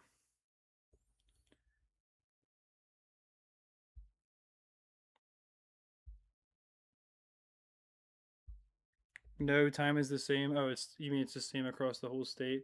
Huh. Wait, really? That's weird. So all of Texas is I guess Texas is further right than I thought on the US map. I guess I'm just, yeah, no, I don't know my geography well enough. I thought it was more like, yeah, I guess I thought it was further over. There it is.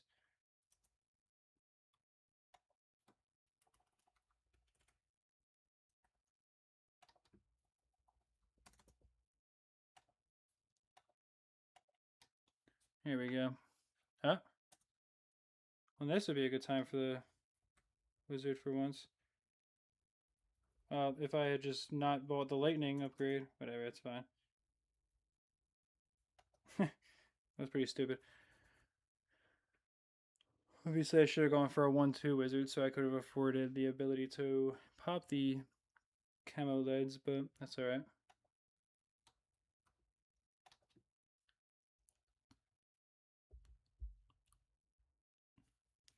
I'm trying to think. Oh, the mortar specialty is your favorite because it lets them target the balloons, right? It like gives them targeting options. The mortar specialty building is really funny when you have like an entire map filled with them and every single explosion is hitting the balloons at once. It's so like weird.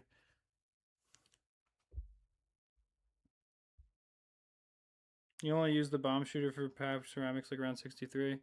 Yeah, I mean in BTD5 it's way different. I don't use the bomb shooter pretty much at all in BTD5.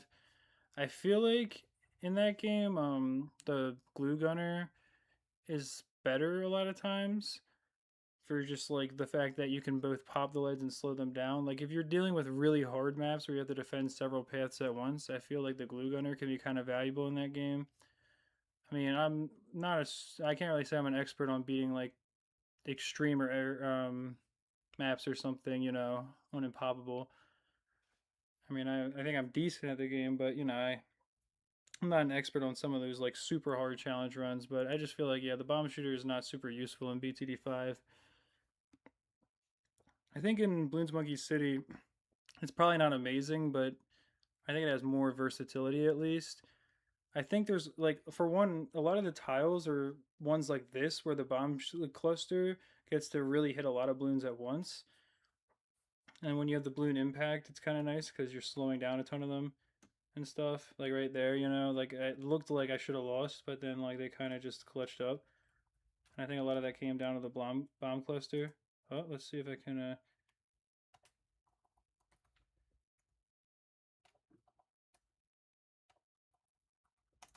Yeah, I was gonna say, let's see if I can actually survive that. There we go.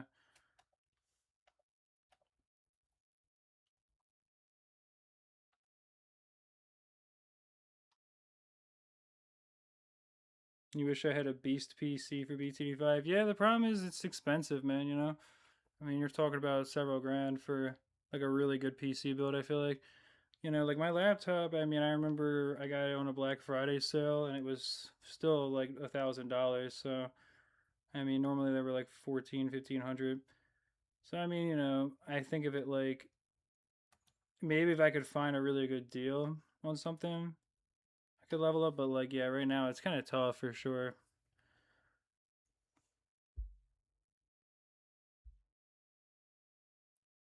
Unlucky the best BT5 content creator doesn't have the tools to master the craft.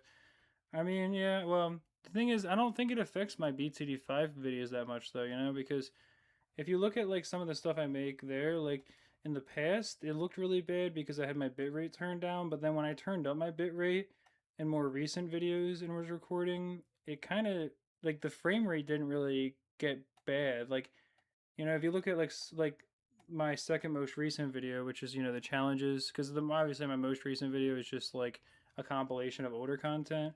But if you look at the second most recent one, it's not that bad in terms of like the quality or the frame rate or anything. I mean, the biggest thing for me is like having, the computer I do, or the laptop I do rather, kind of limits me from playing a lot of other games that I would like to play for sure. But yeah, I mean, I don't think it's too bad for BTD5 at least. I mean, generally, like, the stream looks like it's holding up all right. I mean, earlier, like when I went to stream and I stopped after like 2 minutes because I was connected to an extension of my internet instead of the main one, and I was dropping like 30% of my frames. Whereas now, if I look at it, it says 74 dropped frames, which is 0.0%. So, because it's 60 frames per second, and we were recording for an hour and a half. So, I mean, you do the math, there's 3,600 seconds in an hour. That's what, 36,072, 144, 216. So 216,000 frames in an hour at 60 frames per second. And then an hour and a half. So it's only 1.5 times that. So yeah, I mean, the internet now, it seems to be working really well and things seem to be smooth. So I think, as far as my equipment goes, though, again, I would like to upgrade for sure when I can afford to. It's just, I don't think it's affecting BTD5 too much, at least. But I don't know. I mean,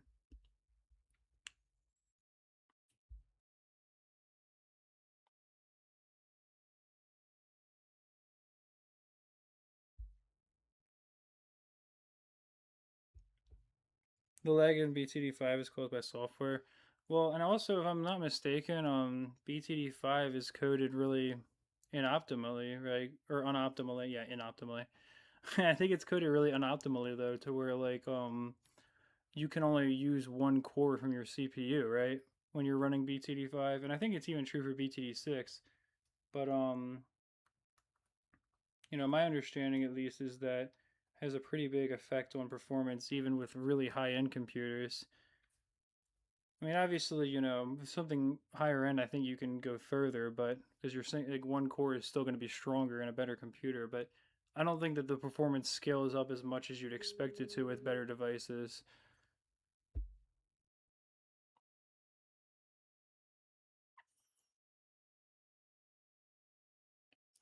Well, yeah, like Yuki, like that's what I was saying before, Yuki. Like it wasn't. I mean, it wasn't even. I've never really tried to stream any other game besides BTD5, but yeah, trying to record more intense games would the game wouldn't lag when I'm playing it, but the recording looks like super choppy and lags terribly bad. And it's because I have a integrated graphics card. So OBS, I'm pretty sure, is using the graphics card to record at the same time that the game is using the graphics card to, I guess, generate the graphics. And I mean, my understanding at least is that like that is a big part of the performance issue when I'm trying to record a game that's more intense. And I think that's part of why maybe BTD5 is so much easier to record because the way it's coded, it's not using that much of my system. So OBS still has plenty of like resources to record with as well. But it does seem to like, have a huge effect on that too, which has always been interesting to me.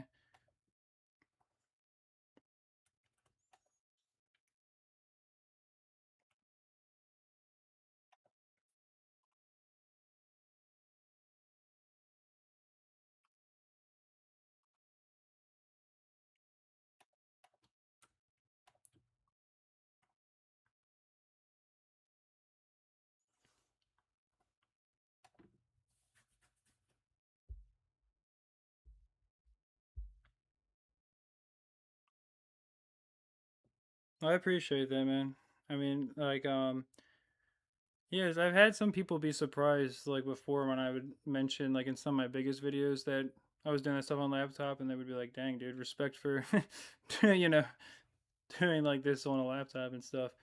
I mean, I remember early on, I didn't even have a wireless mouse, and then I placed every single tower with my trackpad when I did the full map of each like 0, 0 tower, and that was just awful. I mean, to say the least, it was not fun.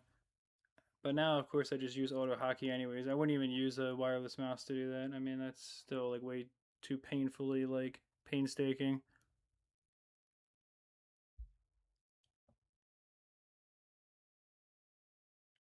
But yeah, I'm probably not gonna stream too much longer. I mean, mainly I want to know if you guys have any questions and stuff still. Anything you just wanted to talk about. I mean, it doesn't have to be a question. If there's just anything you wanted to tell me about, maybe something in your life that's going on, something that you're proud of, or just something that's, something you want to get off your chest. Whether it is. I mean, hey, it's meant to be a casual live stream, so don't be afraid to just let me know something if you're got something on your mind. Like I said, it doesn't have to be a question or anything in particular. It could just be anything you're thinking right now. Yeah, how's it going, Joshua Frost? Appreciate you stopping by, man. But yeah, I probably will only be on for another 15 minutes or so. Because I started the stream kind of late. And I mean, I walked like 10 miles today. So, I mean, I've been walking a lot, but I'm a little tired because it was just like, it was a hot day on top of it.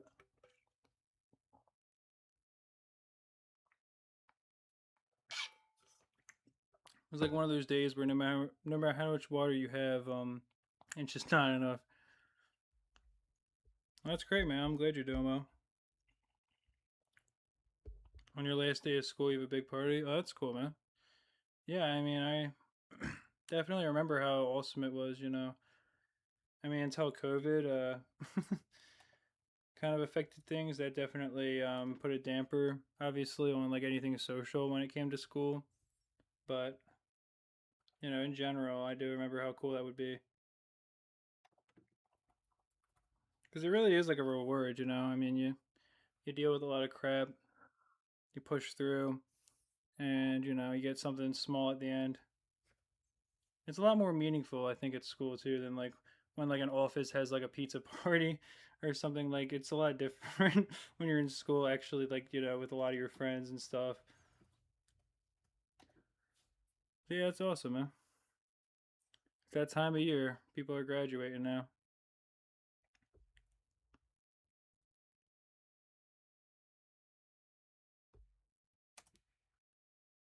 Let's take care of those real quick.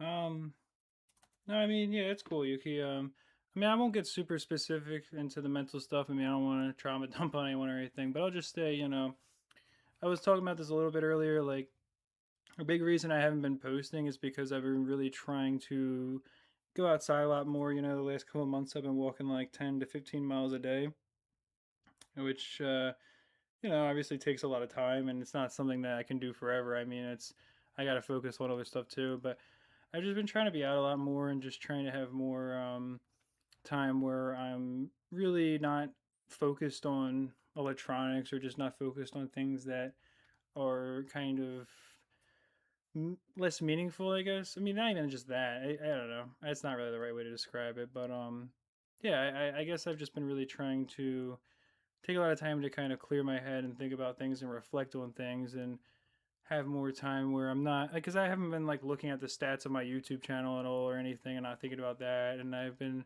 definitely like wondering how you guys are doing. I mean, that's the big part that I felt bad about, is not being around with you guys to interact and stuff.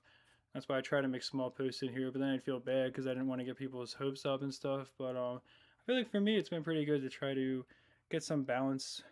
Try to reflect on things and just try to again like be a little bit mentally healthier.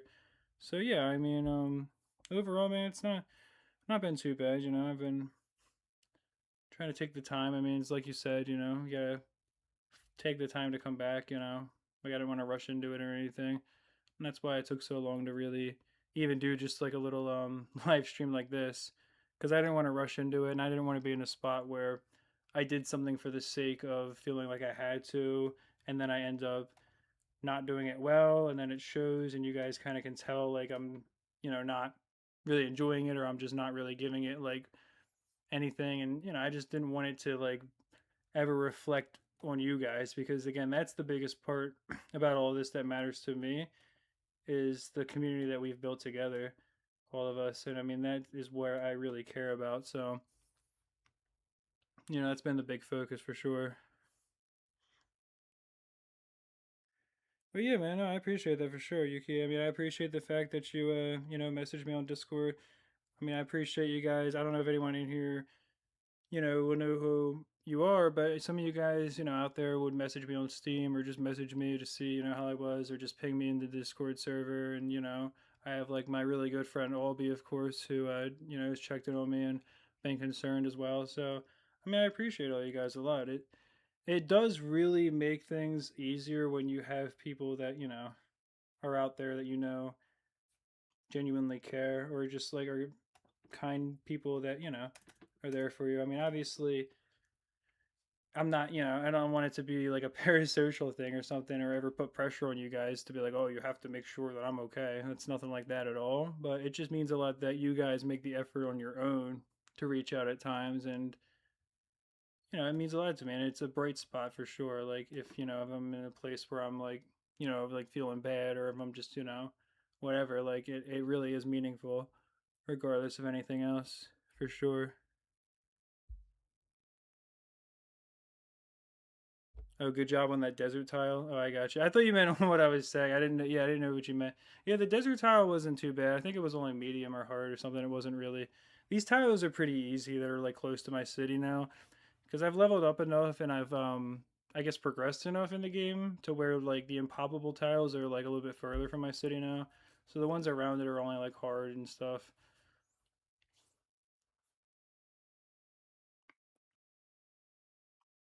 Guess I'll get a glue gunner right here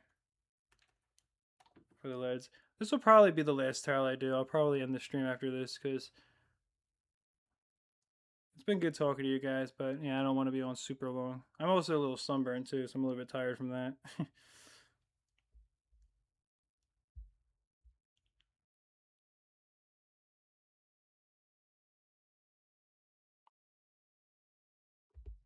Yeah, no, I mean, again, I appreciate all you guys. Seriously, like, I was just reading the last few messages in the chat, and I'm like, yeah, I mean, it is very meaningful. I mean, most people out there, they don't really get to have a community like that. And I think for a lot of people, it's really tough if you don't have like much family or friends. I mean, that's normally what people look back. And I mean, I have a few people, but I've never had a ton of that either. So to me, it does mean genuinely a lot when you guys even just reach out, and just are wondering how I'm doing and stuff. And it's also just awesome to have something to really be meaningful in the game, like just to know that so many people have watched some of the biggest videos I made, and that there's people that look forward to some of the other content.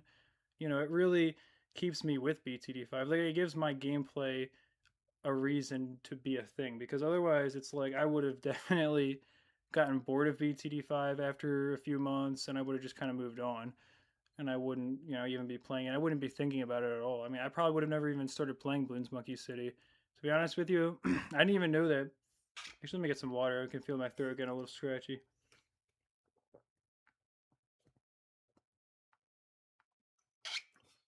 But yeah, I didn't even know that Bloons Monkey City was a thing until I was looking up more like Bloons Tower Defense games on Steam that I could play, and I was like, wait, they just have this free game, Bloons Monkey City. I was like, yeah, I could make videos on that. And I feel like this is a game that I ended up really enjoying a lot too. Also, I just realized somebody like when I first started the stream, was it you, XX Gamer Man, that asked me how many hours I have on Bloons Monkey City and BTD5? Because I'm pretty sure I have like 2,000 hours on BTD5 and like 400 on Bloons Monkey City or something like that, but I'm probably totally off on those estimates. I know I have a lot of hours. No, I don't think 400. I think that's too much. I do have a lot of hours on Bloons Monkey City though, because I did do that live streaming thing where I was trying to build the perfect city, and that was literally like 80 hours of gameplay alone, just that live stream. Plus, there's been multiple times where I've had like 2 or 3 hour contested territory games and stuff like that.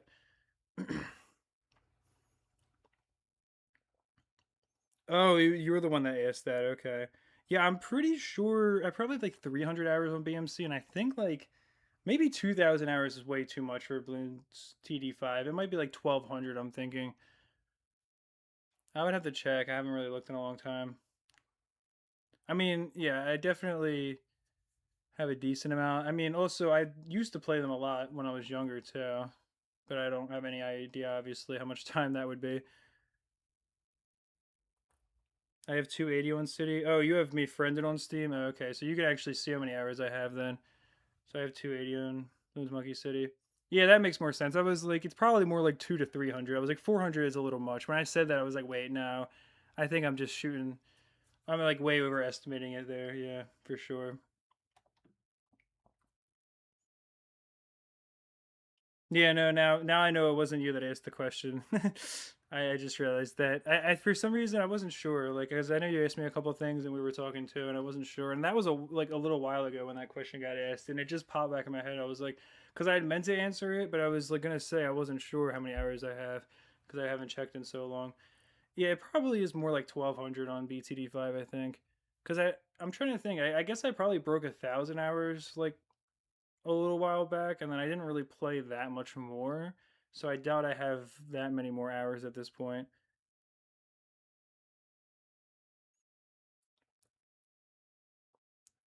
Mastery Improbable Deflation Reverse 10.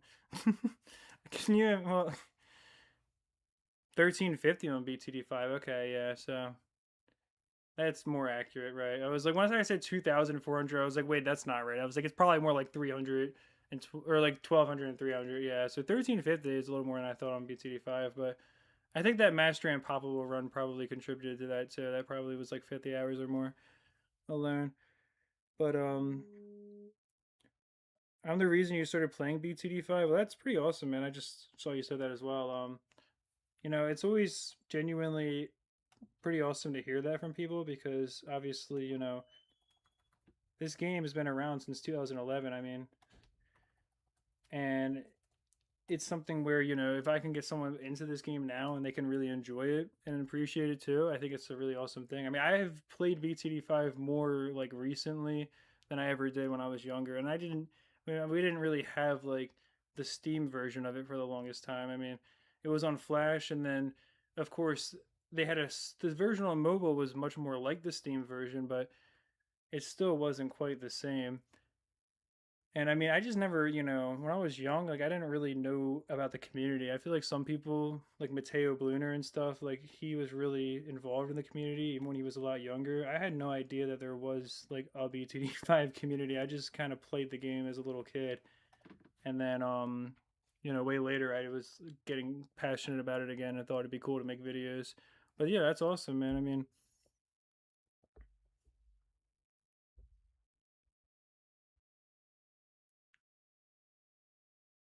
yeah, but if it was impossible and deflation, like if you could play deflation with higher difficulty settings than medium mode, that would be really interesting. I mean, it would open up the door for a lot more like specific challenge runs.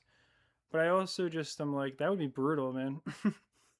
Deflation on impossible because your prices are so high. I mean, I guess deflation is just a deflation. I mean, I guess it wouldn't really be that much different to start off with. Like you wouldn't be able to get as many towers, but I guess it wouldn't be as different.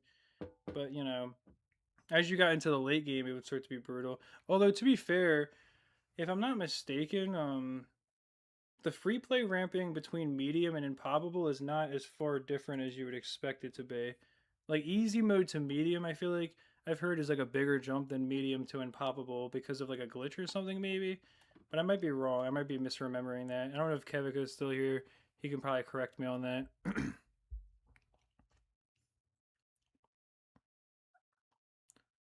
When grinding balloons, do you switch up the strategy for variety?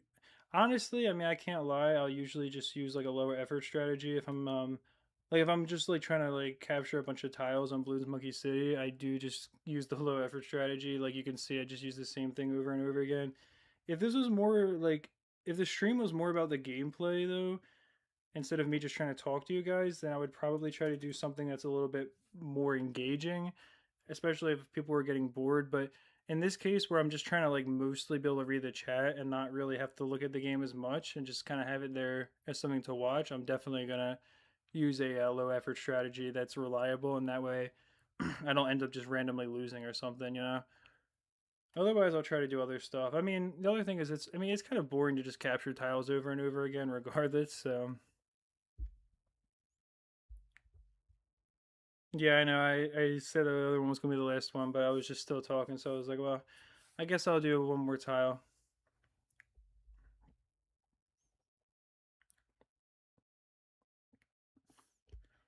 Start grinding BTD battles and get to a pro level. You won't regret what you see.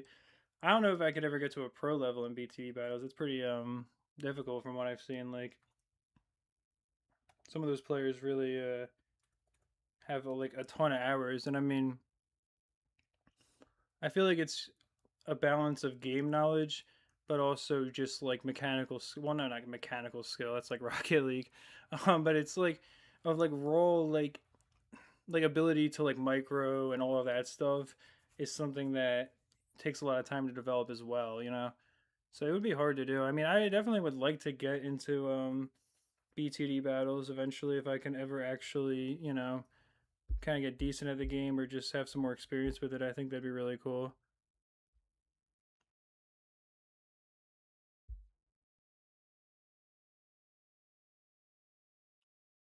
You started playing Bloons in 2025. Oh, Bloons in general? Wow, that's pretty crazy. I feel like most people, if they start playing Bloons in 2025, it means that they probably found BTD 6, and that's probably like the only game they'll ever play. Like, I think a lot of us that are still like kind of playing the older games, you know, we played it in the past, and then we have like something that brought us back to it, you know? I mean, I think BTD 5 came out, what, the same year as Minecraft? Or was Minecraft 2010?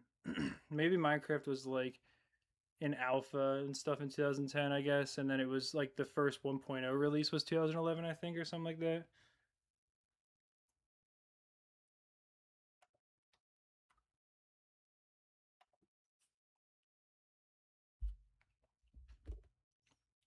Four years on BTD 6.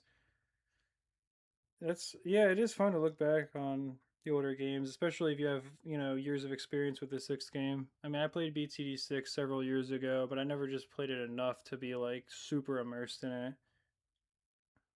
But yeah, it is cool to look between the two games and just see how much has changed. Do the monkeys make the balloons, or do they only make only the blimps?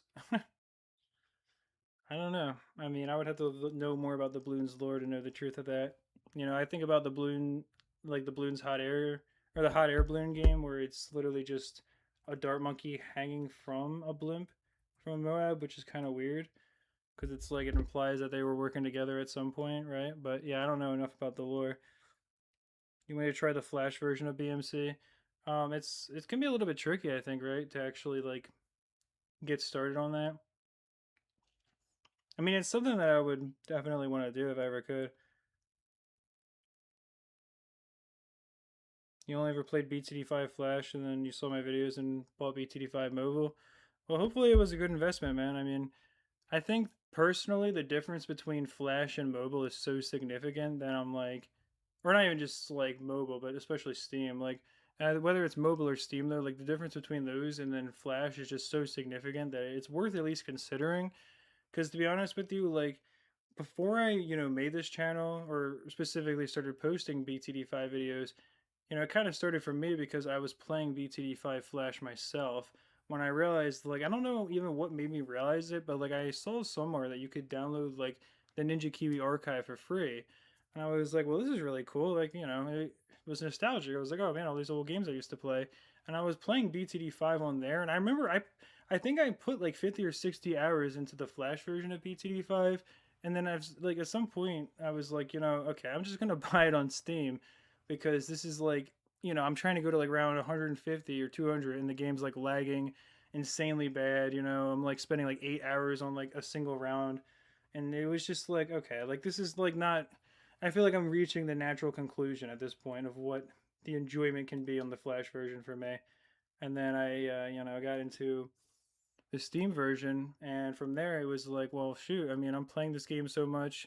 I just spent like 80 hours maxing my Monkey Lab. I mean, I should make a video about the Monkey Lab, and that's where it all started.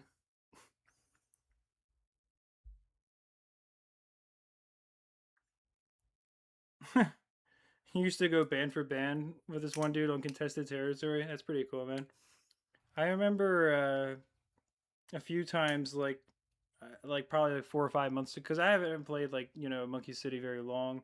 Man, I got it like 2 years ago now, so I guess that's kind of a long time. But I didn't play it like back in the day.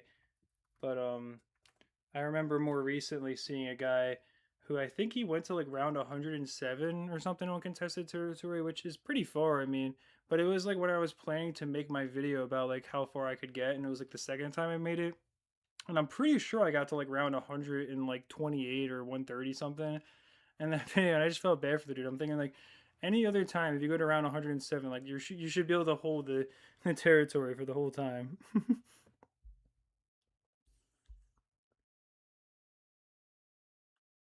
You have a few different low effort strategies you use so you don't go insane. Yeah, that makes sense, man. I mean, the biggest enjoyment, like for me, is just talking to you guys. Obviously, if I'm playing on my own, then what I'm gonna do is I'm probably gonna use a really low effort strategy, but I'm gonna like leave my laptop and walk somewhere else because I know the game's gonna like the tile will take like 10 minutes to capture. I'll like walk and go do something else for a couple of minutes. I'll come back and check on it briefly. Half the time I'll realize I was gone for too long and then I've already lost the tile because I didn't buy more defense. But you know, I usually like I don't just sit there and just play. If I haven't even played Bloons Monkey City in a while, but if I were to be grinding the tiles, I would not just sit there and just keep on playing them or something.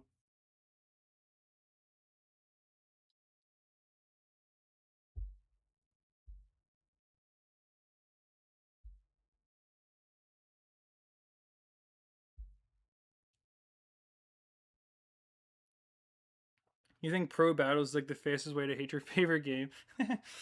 Yeah, I don't know how good I would be at pro battles. I mean, even if I like took the time.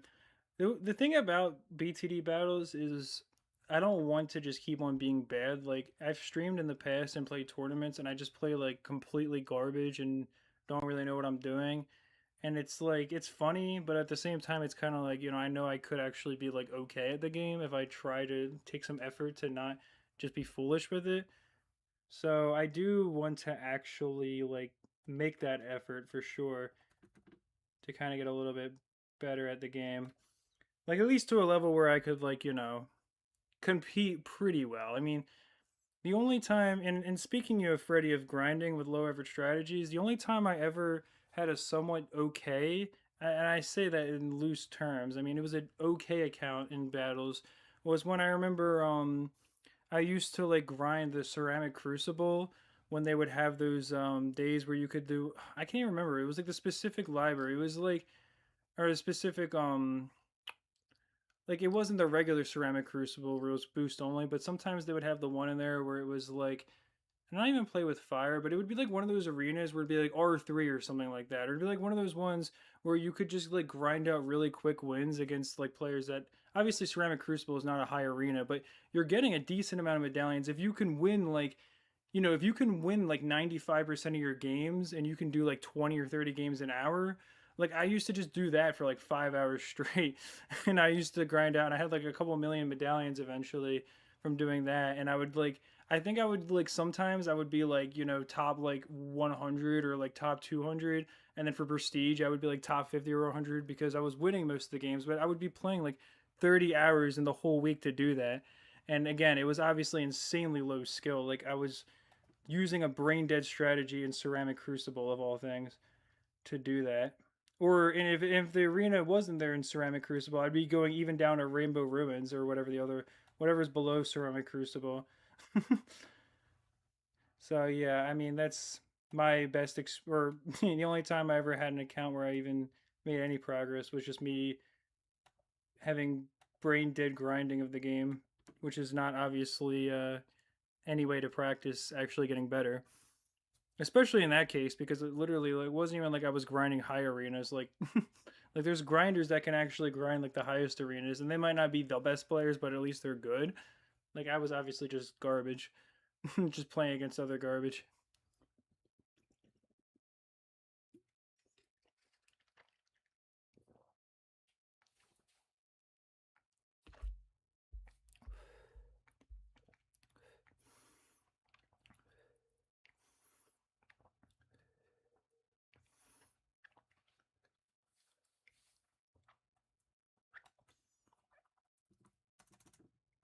All right, this really will be the last tile though.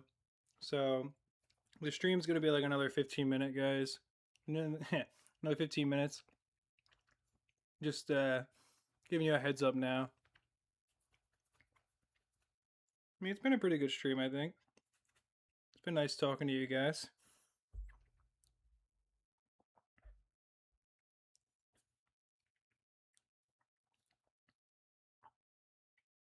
You can grind around 13 rush and beat decent players.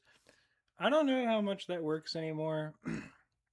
I feel like that was more like 10 years ago you could do that in battles. Like, I feel like the perspective is like, what do you consider a decent player, right? Like, you know what I mean? Like, what do we actually like consider a decent player? Like, I think you can beat like a lot of people in, Ceramic Crucible and maybe even, the next arena up. You can probably beat some people with a really well timed round 13 rush if you catch them slipping. But, I feel like you can't really win as much with that. I mean, I do remember one point where it felt like like people kind of didn't really know what they were doing at all in battles, like when it first came out and on mobile, like before they even had all the arenas and stuff. It was, I'm pretty sure you could just do assault mode or defense mode, and you would play against a lot of people that just literally would like lose to like eco and stuff like that. And I remember this before I even like thought about yellow balloons being eco. I mean, I remember I just used to save up my money and wait till I could get the clustered yellow balloons, and I would just keep on sending them, and like half the people I would play against would just die to that. And if they didn't die, then it was like, oh, I have more eco now and I can just survive. Yeah, I feel like I remember the game being like insanely low level back in the day, and now it's like there's a lot of players out there that are pretty decent, but I do think there's a lot of players that use pretty cheap gimmicks still, for sure. And I think there's a lot of brain dead strategies for grinding like in battles. Well, hey, shout out to all the top fans here. Appreciate you guys for chatting so much. It's always appreciated.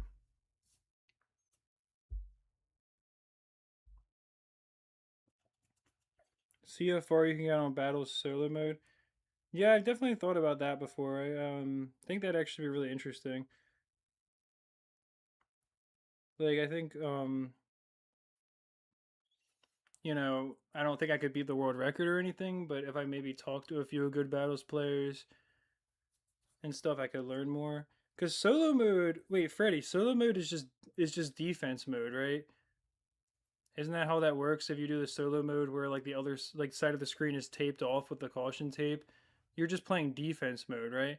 Because I mean, in defense mode you can get pretty far, and I'm also like low key. I mean, it would be fun to make a video about how far can you go in defense mode because in theory, you know, if you don't have to be that good to get super far in defense mode, I feel like the strategy for defense mode is insanely straightforward. You can just do kind of the same thing each time basically because your opponent can't do anything to challenge you. So if you know the rounds and know like the minimal amount of defense to use every round for the map you're playing on to maximize the amount of eco that you're buying, I feel like defense mode is just a soft game, right? Like you could definitely just be very consistent in winning or getting insanely far with your opponent every time if they're also like good or just know the basics, I guess.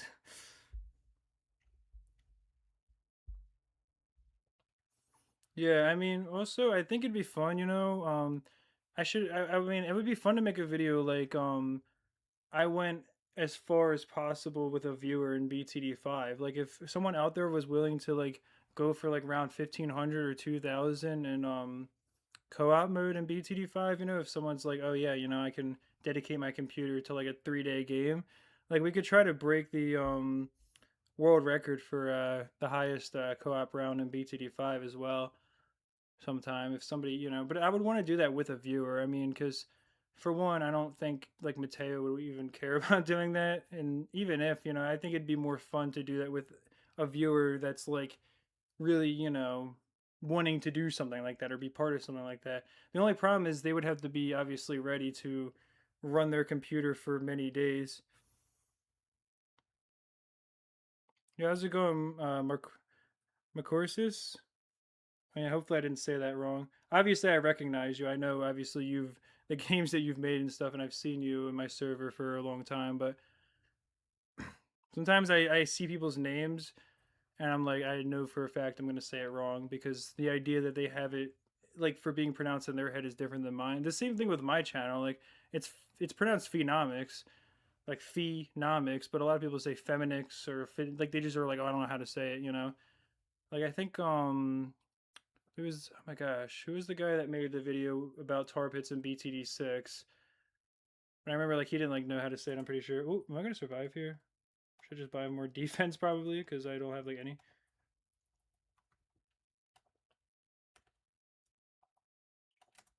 There we go.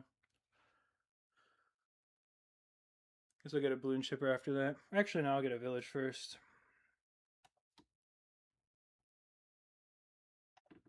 Yeah, but no, I know also Yuki. I kept on saying that I was gonna only do one more tile, and I keep on doing more because it's just fun to talk to you guys. And then I feel like every time I get near the end of the tile, like I'll see like 3 or 4 new comments, and I'm like, all right, well, I gotta do one more.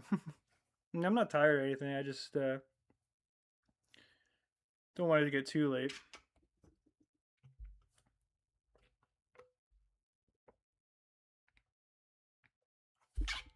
Well, the biggest thing about recording the game is that right now, especially I'm in a spot where I haven't even posted for a long time, and I worry about that, like trying to come back. But also, man, I really, what my goal was, like, I don't know if anyone has seen my second channel before, but my goal was really to have that second channel eventually become a place where I could ideally play a lot of tower defense games and start to branch out.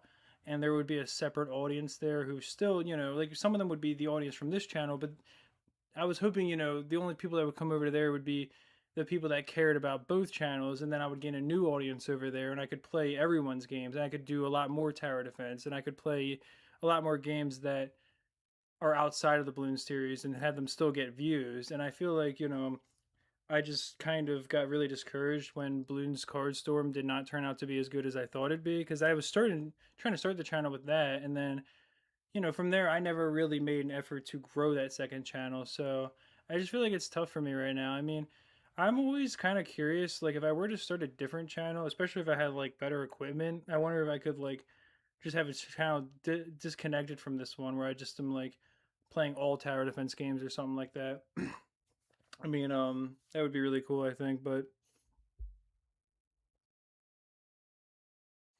well, the second channel, it has balloons obviously on it. I mean, I've posted other clips on it, like as well. Like I've posted doodle jump speed runs where I like broke a couple world records and stuff, and doodle jump speed running of all things. But yeah, the second channel is more meant to be like variety content. Like it'd be some of the balloons games that are outside of the main series, and then also just be like other tower defense games as well. It was meant to be more like loose content.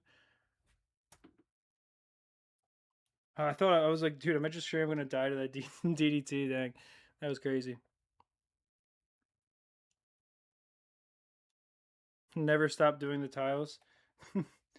Yeah, I probably will do another one now.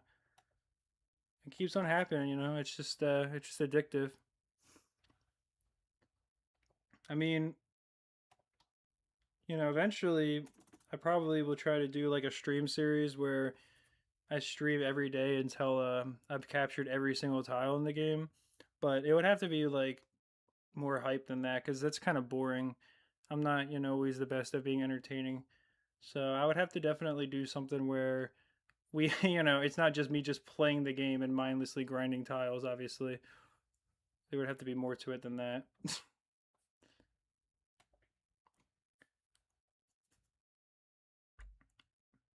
The one more tile infinity loop, yeah, exactly.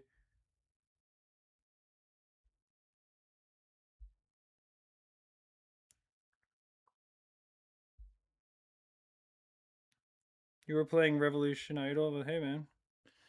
I didn't see it pop up because I don't have Steam notifications turned on, like, so that way they don't pop up if I'm recording footage. But I mean, I believe that you were playing. You could post daily challenges, Doctor Evil, etc. on the second channel. I mean, that's something. I would have to be I would have to be probably better at the game.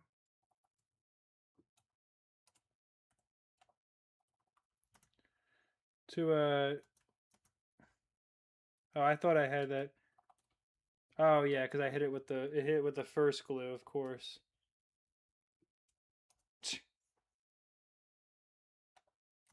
So annoying. But yeah, if I was gonna do like Doctor Evil challenges, I mean, I would have to have more to contribute to something like that because obviously we have people like Ziggy who post those, and I mean, he's obviously 1,000 times better than probably more than that than I am. So even if he's not the goat, he's certainly way better than I am. I do remember though, actually, years ago, like I used to watch Ziggy every single day, like well before I made this channel. And I do remember one time like he did the Doctor Evil challenge, but like I didn't watch his video, and I was like trying to find like the most easy and efficient way to do it, and I ended up like spending like an hour or two on it, and I actually found a strategy for the hard one that was like I thought was better than the one that he had. Like it was a little bit more consistent. It didn't require any micro at all. Like his required a bit of micro, and I found one that required zero micro whatsoever. I do think I have if one there's one thing I have, I think it's a bit of intuition where I can sometimes like find those sort of things that other people maybe don't see. I mean, sometimes I miss things that are super obvious too, so it goes both ways, obviously. But I think it'd be interesting regardless to try to branch out into more stuff for sure, Freddie.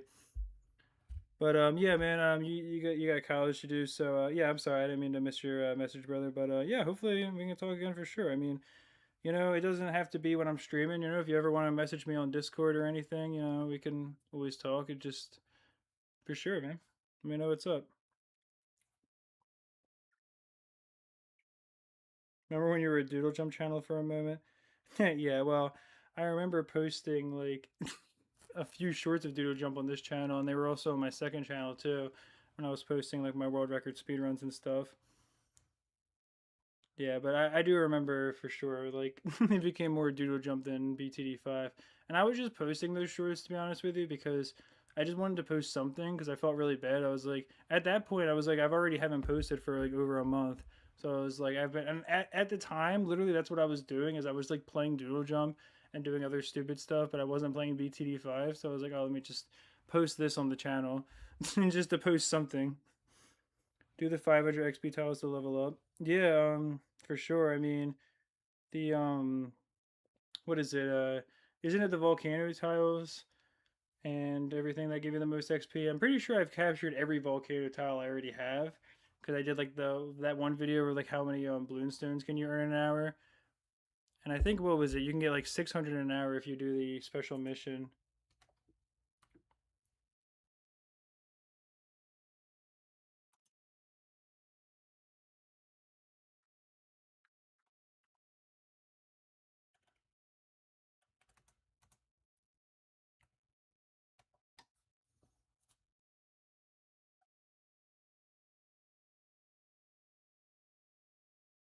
I got you into doodle jump. Well, that's actually pretty funny. Never something I thought I would hear before. Yeah, man. We could talk in DMs or your server or wherever, man, or my server. Doesn't matter. I mean, it depends on the nature of the conversation. Like if you wanted to talk about obviously like stuff that's related to your game and stuff, we would talk in your server. But if you just want to talk about like content ideas, I wouldn't want to spam your channel or anything like your main channel on your server or mine. If we were gonna try to talk about something like that, but yeah, man, for sure, just let me know. Hopefully everything goes well with college.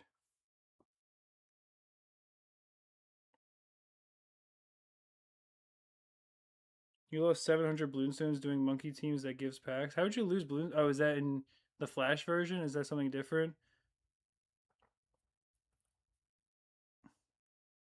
What do you mean, David? When you say have we calmed down? I'm not quite sure what you mean by that. I mean, the stream's been pretty calm the whole time. I don't know if you mean me as a person or something, but I'm pretty chill. Hopefully you're doing well also, brother. It's been a long time since I heard from you, man. In fact, it's been like I haven't well, I haven't really gotten a ton of comments from people that I recognize. I mean, most of the comments I get more recently are from people just finding my videos and stuff. So yeah, it's been a while. Hopefully you're doing well.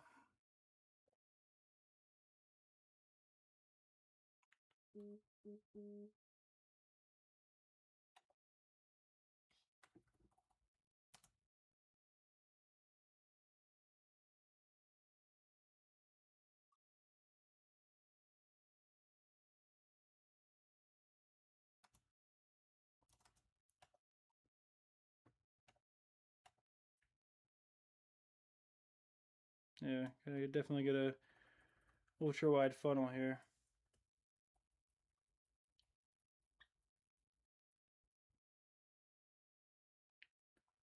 The village actually does so much. I always forget the fact that when you get the Pierce upgrade on the village in this game, it does so much for the Ninja Monkey's main shuriken attacks. I feel like it does a lot more in this game than it does in VTD5.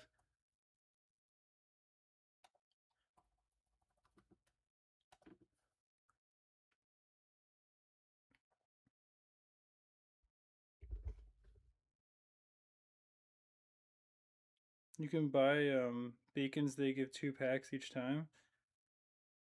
Not counting packs from boss. You can buy the beacons, huh? From Bloomstones? Is that on the Flash version? Knowledge Madness beacons? Because I thought you could spend Bloomstones to do another boss attack earlier, like if you didn't want to wait for the next one of those beacon tiles to capture, but I didn't know if a way to buy extra beacons, unless again you just mean like you can spend Bloomstones to do a beacon tile earlier than 8 hours. 90 lives or more.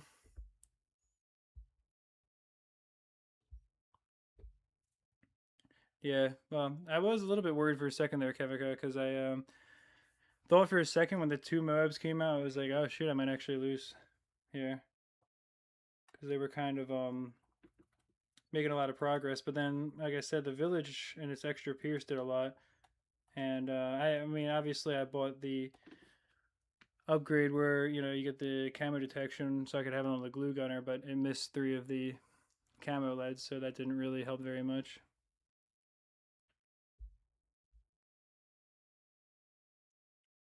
Both versions can buy beacons. Yeah, you can buy beacons for it to be instant, but I didn't know if he meant like I thought he meant something else. Like I thought he meant there was an additional thing where you could buy like rewards for Bloonstones, where you could trade Bloonstones for Monkey Knowledge packs or something like that. Like I thought he was saying like that I lost 700 balloons doing Bloonstones. Okay, doing monkey teams that give packs. Yeah, I guess he just meant. I say. Yeah, I just wasn't thinking of it right. I was just misunderstanding there. Can you have a shout out in the next video? I mean, you can comment, and if you get likes on your comment, people will see it. It's hard to give someone a shout out just for the sake of being like, oh, they asked for a shout out. I don't know. I mean, what would I give you a shout out for? That's the thing. Like, I mean, I obviously like if somebody's like gives me a video idea, I'm gonna give them a shout out for giving me the idea or anything like that. But it's kind of hard to like know what shout out to give somebody when I could be like, oh, my favorite stream viewer or something, I guess.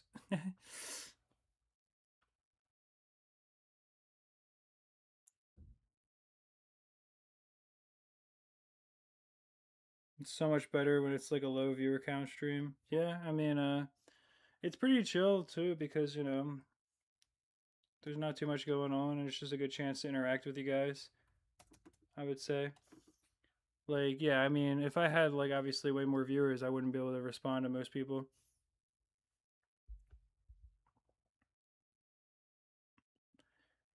I think the most viewers I hit was like 147, which is still not really that many. When you consider, how big some of the videos are, if like, if like more of those people that have watched like my biggest video were here, then it would be really hard to talk to people for sure.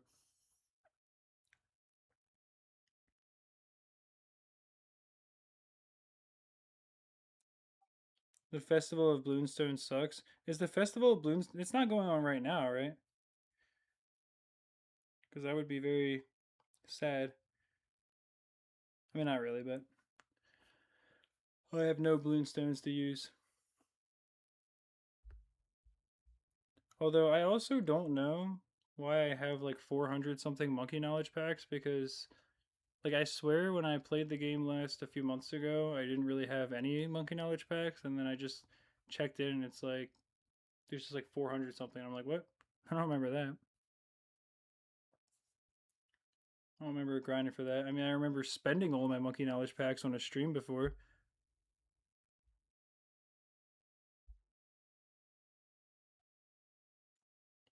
Someone botted viewers during that BMC week stream. Dang, bro, you gotta take it away from me too. I mean, it's possible, but like, do you have any proof of that, or are you just like speculating that? Because I don't know, man. Like, do you really think someone botted viewers? Like, yeah, wait. Actually, I don't know. Maybe you guys are right. Did it not count me opening those? I mean, I remember I was sitting there and I was literally speed running them because the event was ending in like an hour, and I was like streaming, and I was running out of time to open the packs, and I just kept on spam opening them. I mean, did it revert? That would be really weird because I clicked on my more recent save file when I logged in. I clicked on the one that was more recent that had more coins on it. Like the one I clicked on had like 300,000 more city cash, so I thought it was the more recent one.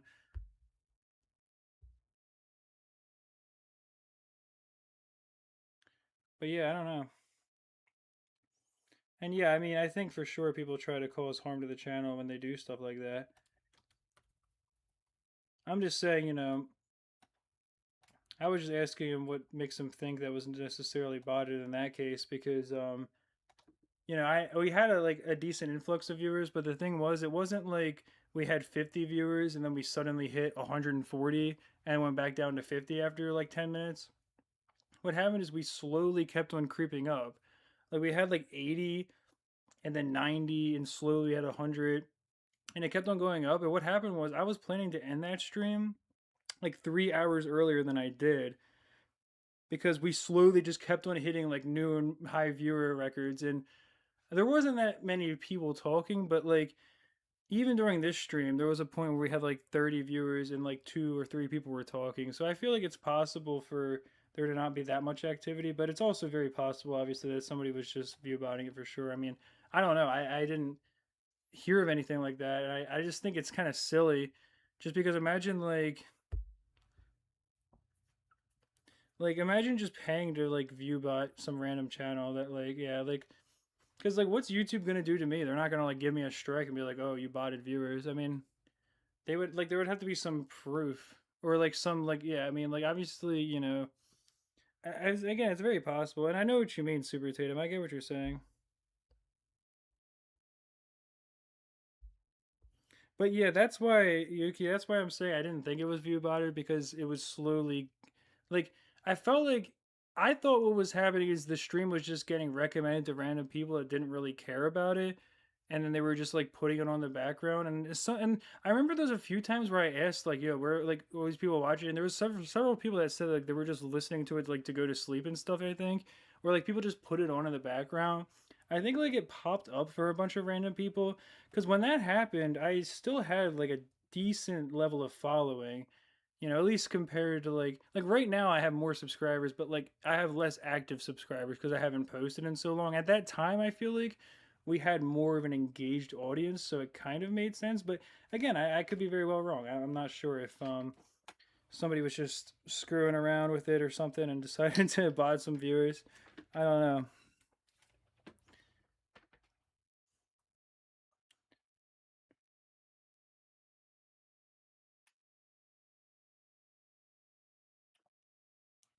Might as well just put a wizard up here for camo lids.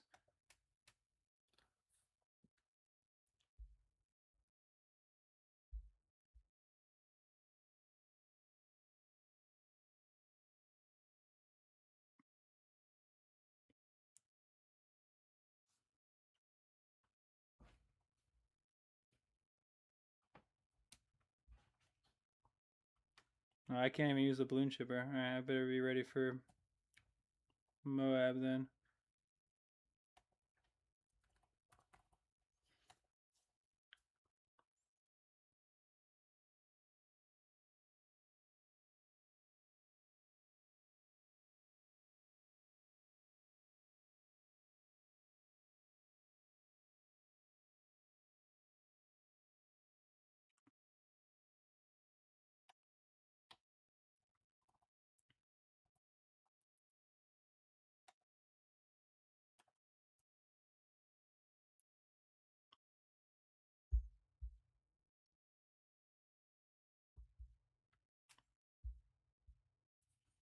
Are we getting another huge pack opening stream? I mean, I could do another one eventually. I mean, it's definitely more interesting as a stream than anything else, I would say.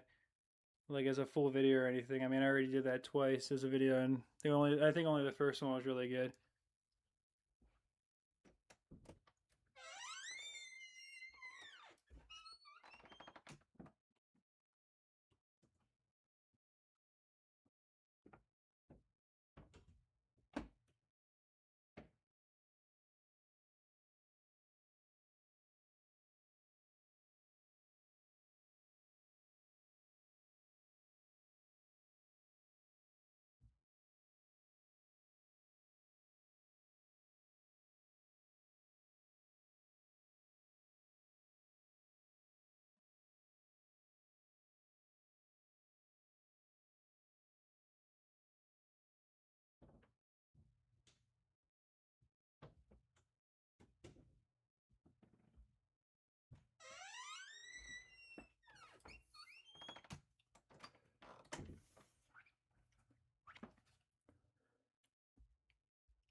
That door sounds so haunted. That's yeah, that's pretty funny, man. I had a feeling you guys were gonna hear that. Yeah, I know. It does sound like a witch door or something.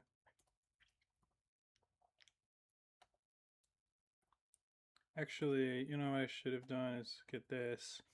There we go. Now we can get the spike. Storm. That should help us take out the ZOMG much more quickly. There we go. Yeah, the ceramics with the Pierce boost. Oh my god.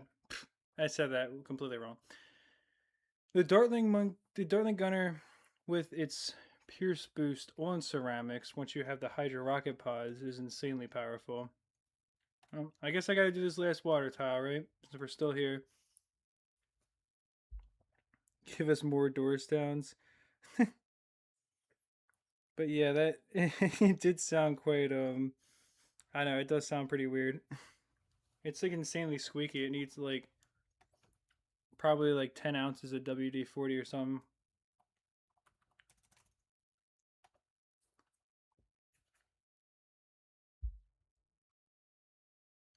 Because the haunted door boosted the stream. Yeah. Well, you can tell, Yuki, how people like start to comment when there's actually stuff like going on that's like more of a reason to talk, you know? Yeah, for sure. But yeah, to what you were saying before, I mean exactly like, you know, usually I think if somebody view bots a stream or view bots a video, the views will spike up super fast and then they get removed pretty quickly. And I think at least in the case of, you know, the stream, it felt more organic because I was like, well, we're basically slowly growing and I'm streaming for like 3 more hours and we were maintaining like 70, 80 viewers for a while, and then it started slowly creeping up and we kept on hitting higher numbers. I think what was happening, to be honest with you, Super Tatum, is I don't even know if it was like view botting or if maybe it was every time I was getting excited about us hitting more viewers. I think there was people that were using a bunch of alternate accounts and they were probably watching the stream on like multiple different accounts and they weren't talking on any of them and stuff. So I don't think they were all different people or something. It probably was definitely something weird like that. Because I definitely remember also like people would purposely boost the stream at times, it felt like, in order to like get certain milestones hit. From what I remember at least.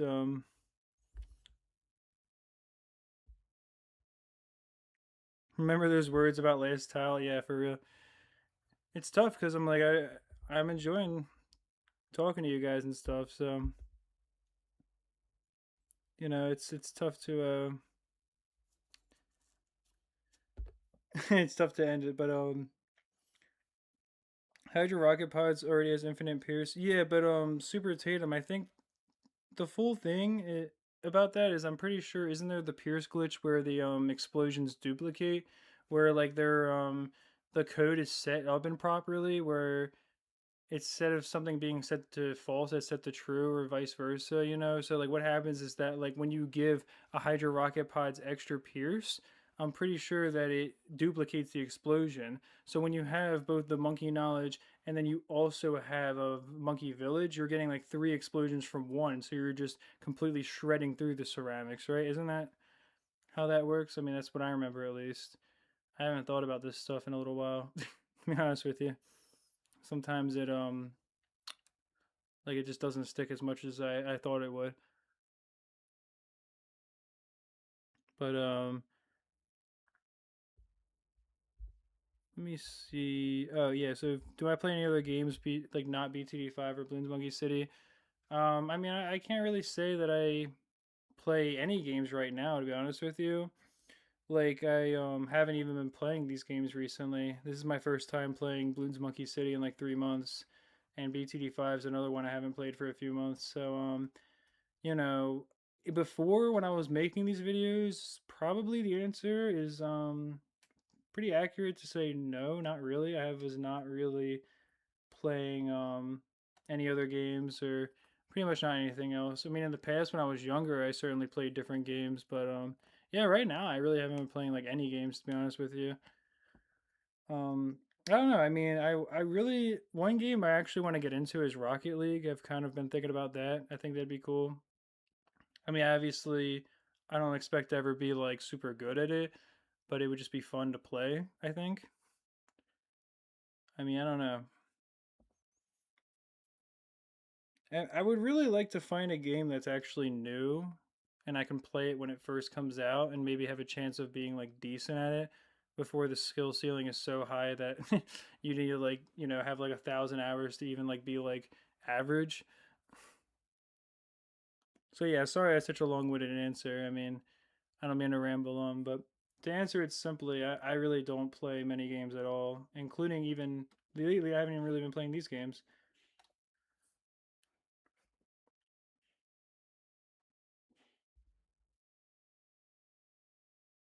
The main projectile is one and the explosion is three. See, that makes a lot more sense. And isn't the glitch where the main projectile is getting more than one pierce because it's like there's something that's like set the wrong way in the code, right?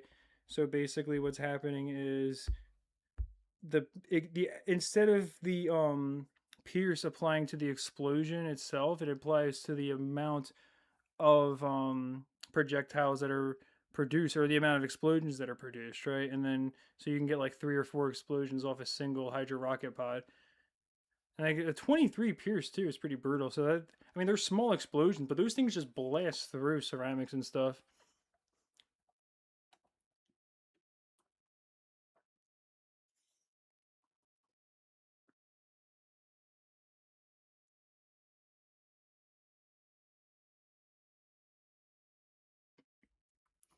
Yeah, I know what you mean.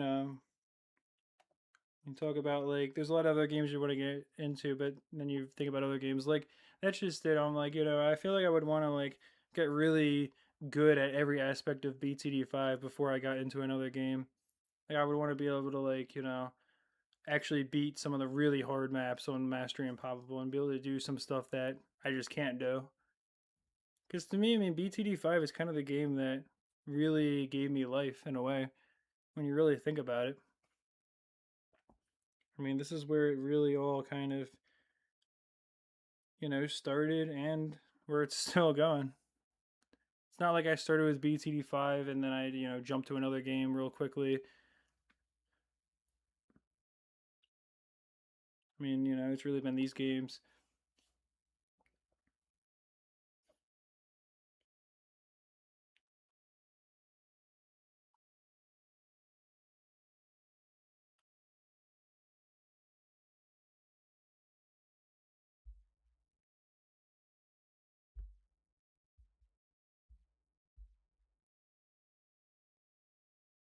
No, Half-Life crashed.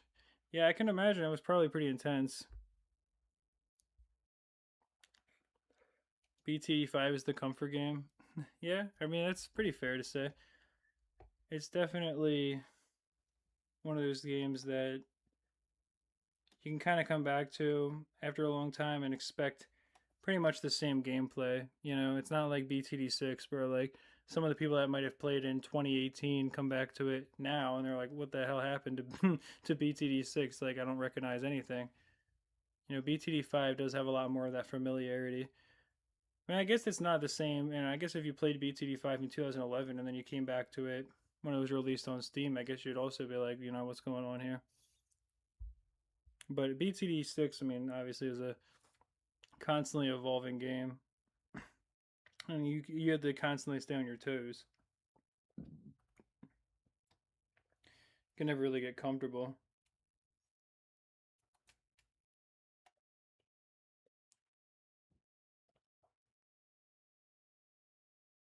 Ah, I'm gonna be able to survive this. Yeah, okay, should be fine. Better say for a second there, I was like, wait a minute, I don't know about this one.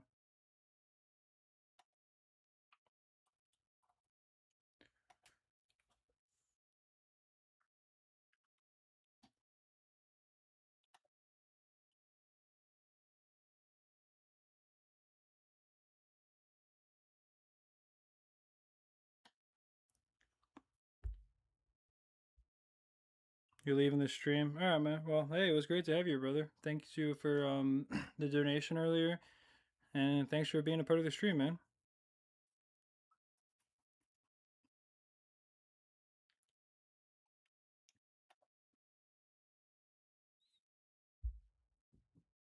Contested territory is very buggy and hard. Yeah, contested territory. Yeah, so this is what I mean. I have 466 of the monkey knowledge packets now, and I'm like, how did that even happen? I don't remember ever having nearly anywhere in the realm of that many. I'm like, okay, that just doesn't even like make any sense to me. I'm like, how did I? Unless it just like went backwards. All right, man. Bye, man. Thanks for being around for the stream. Like I said, brother. Yeah, contested territory is super buggy for sure. It's I mean, I wouldn't say.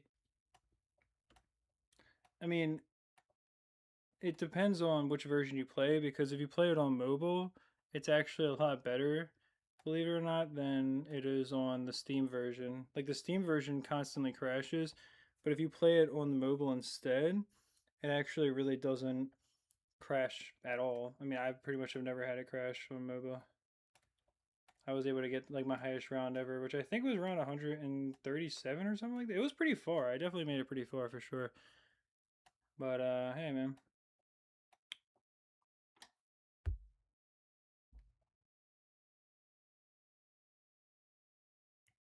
Check books. You're gonna check the other stream to see what rank I was at last time. Yeah, I probably wasn't almost. I mean, I only have 985 XP to level up to rank 39. That's crazy. Like I'm actually so close.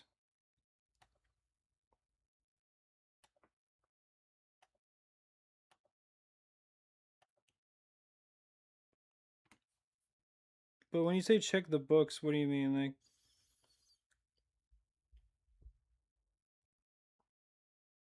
you mean like check the like? Oh, you mean check these books, like right here?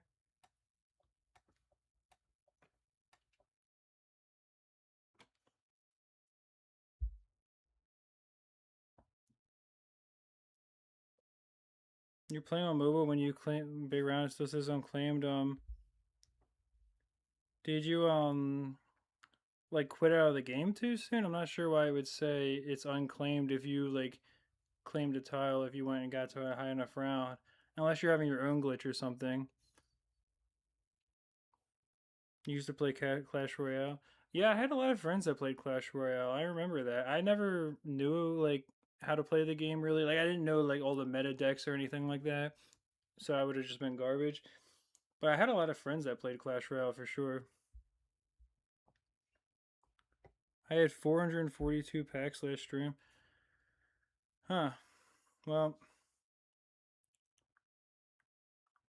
I I'm yeah, I mean, I don't know, like, if I somehow see, I'm so confused because I clicked on the cloud save that had more city cache, so I'm thinking, that's the more recent one. But wait, you had 442 last stream. Um, I thought my last stream was when I like spent them all though. I guess like I thought, yeah, I don't know. I guess I just completely misremembered it. I thought that like when I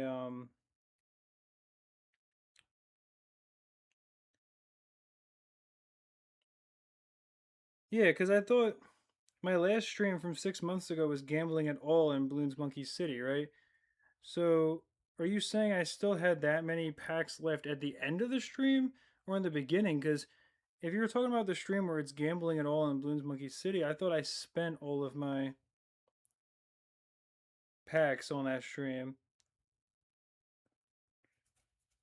So I never opened all. I never opened any of my packs. Is what you're saying? Oh, that makes a lot more sense then. I just bought Bloonstone, or I just bought rewards with Bloonstones. Oh, okay. Yeah, it was like 6 months ago now. Cause I even see like on the thumbnail, I only had 1 million city cash, and now I have like 5.5 million. And I was the same level basically. I was like a little bit lower on level 38. Now I'm a little bit higher. But I guess that's how I got all those packs was from, yeah, I guess it was because I kept on using Bloonstones. I thought I like opened all the packs, but no, yeah, obviously, yeah, it was just the Festival of Bloonstones thing.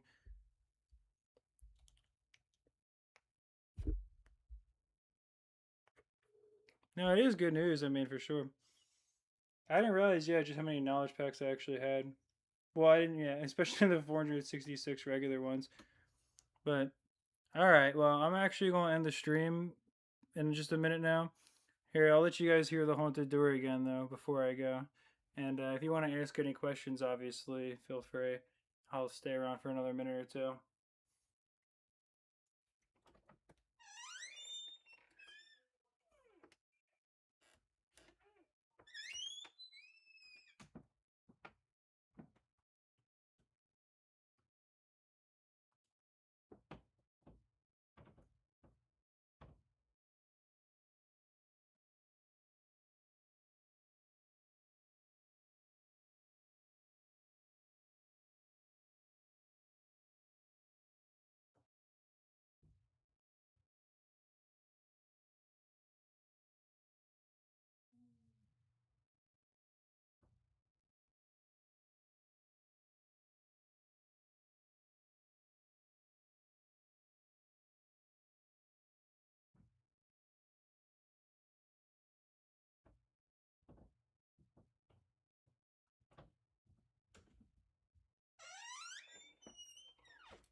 There you go, one more haunted door, too.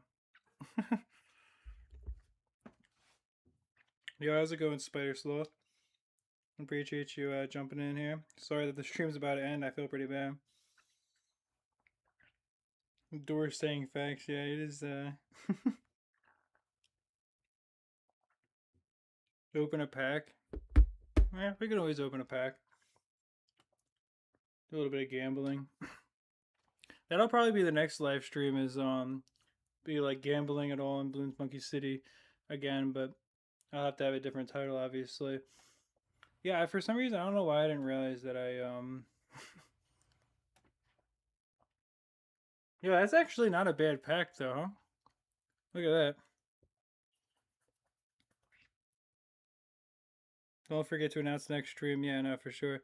But actually, yeah, the legendary for the apprentice is not bad, and a rare card in there too. For a common pack, it's not that bad. So I'll take that. Yeah, in the next stream we can hit level 39. Let's see how many tiles are. Yeah, 815 tiles are captured. So isn't there 4,000 tiles on the whole map? So I only have 1/5 of them. Okay, but the pack means at least 4 more tiles. Yeah, I wish I could. Wow, that's a lot of balloons popped. Dude, I actually have 703 million balloons popped in this game. That's kind of crazy because it's like, obviously, that's all from contested territory. You got 2 secret cards from just 70 packs. Yeah, I'm sure you do have more tiles than me. I haven't really played as much as you, I don't think, Super Tatum. I mean, I don't know if you mean on Steam or on Flash.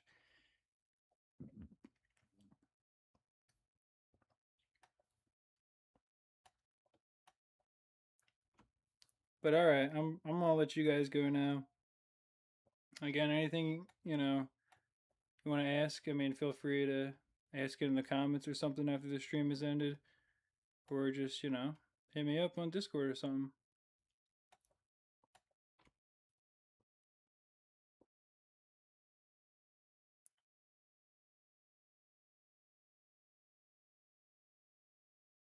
Oh, I see. You're saying Flash. I have more tiles than you, and Flash has been out for 8 months. I mean, isn't that kind of like a double-edged sword though for your brother? Because it's like you're like saying, well, like I don't know. It's like you've touched less grass than me, I guess, right? But no, I'm just kidding. I mean, but like in all seriousness, I mean, yeah, obviously I haven't been playing this game or anything, and it's not really something I've been focused on. I mean, I'm kind of like I find it hard to play this game if I'm not live streaming because it's just kind of boring without you guys. But nah, man, there's only 2,991 tiles. I thought there was 4K on Steam or something, but it don't matter. I mean, it does matter, but in the sense like I was wrong, okay, I got you, man. But either way, like I said, I do want to play more for sure. In all seriousness, and it'd be cool to do a whole stream series where I go for every single tile on the map. I would start by probably carving towards those treasure chests and getting some of the mountain tiles and all that stuff. And getting especially these tiles too, the sticky stab tiles, because those are worth a lot, I think, as well. But hey, it was great having you guys on the stream. Very appreciated. And you know what? I'm excited for the next one, man. Thank you all for being a great part of the channel. Really just oh, I'm sorry, Balloons Fighter. I feel really bad that, Yeah, so anybody, like, if anybody just sees the stream or something, I'm hoping people will see I'm kind of coming back and they'll be like, all right, I'll check out for the next stream for sure. But yeah, like I said, I appreciate you all. Thank you for being part of the stream, and I will see you guys soon. It was really great catching up with you all.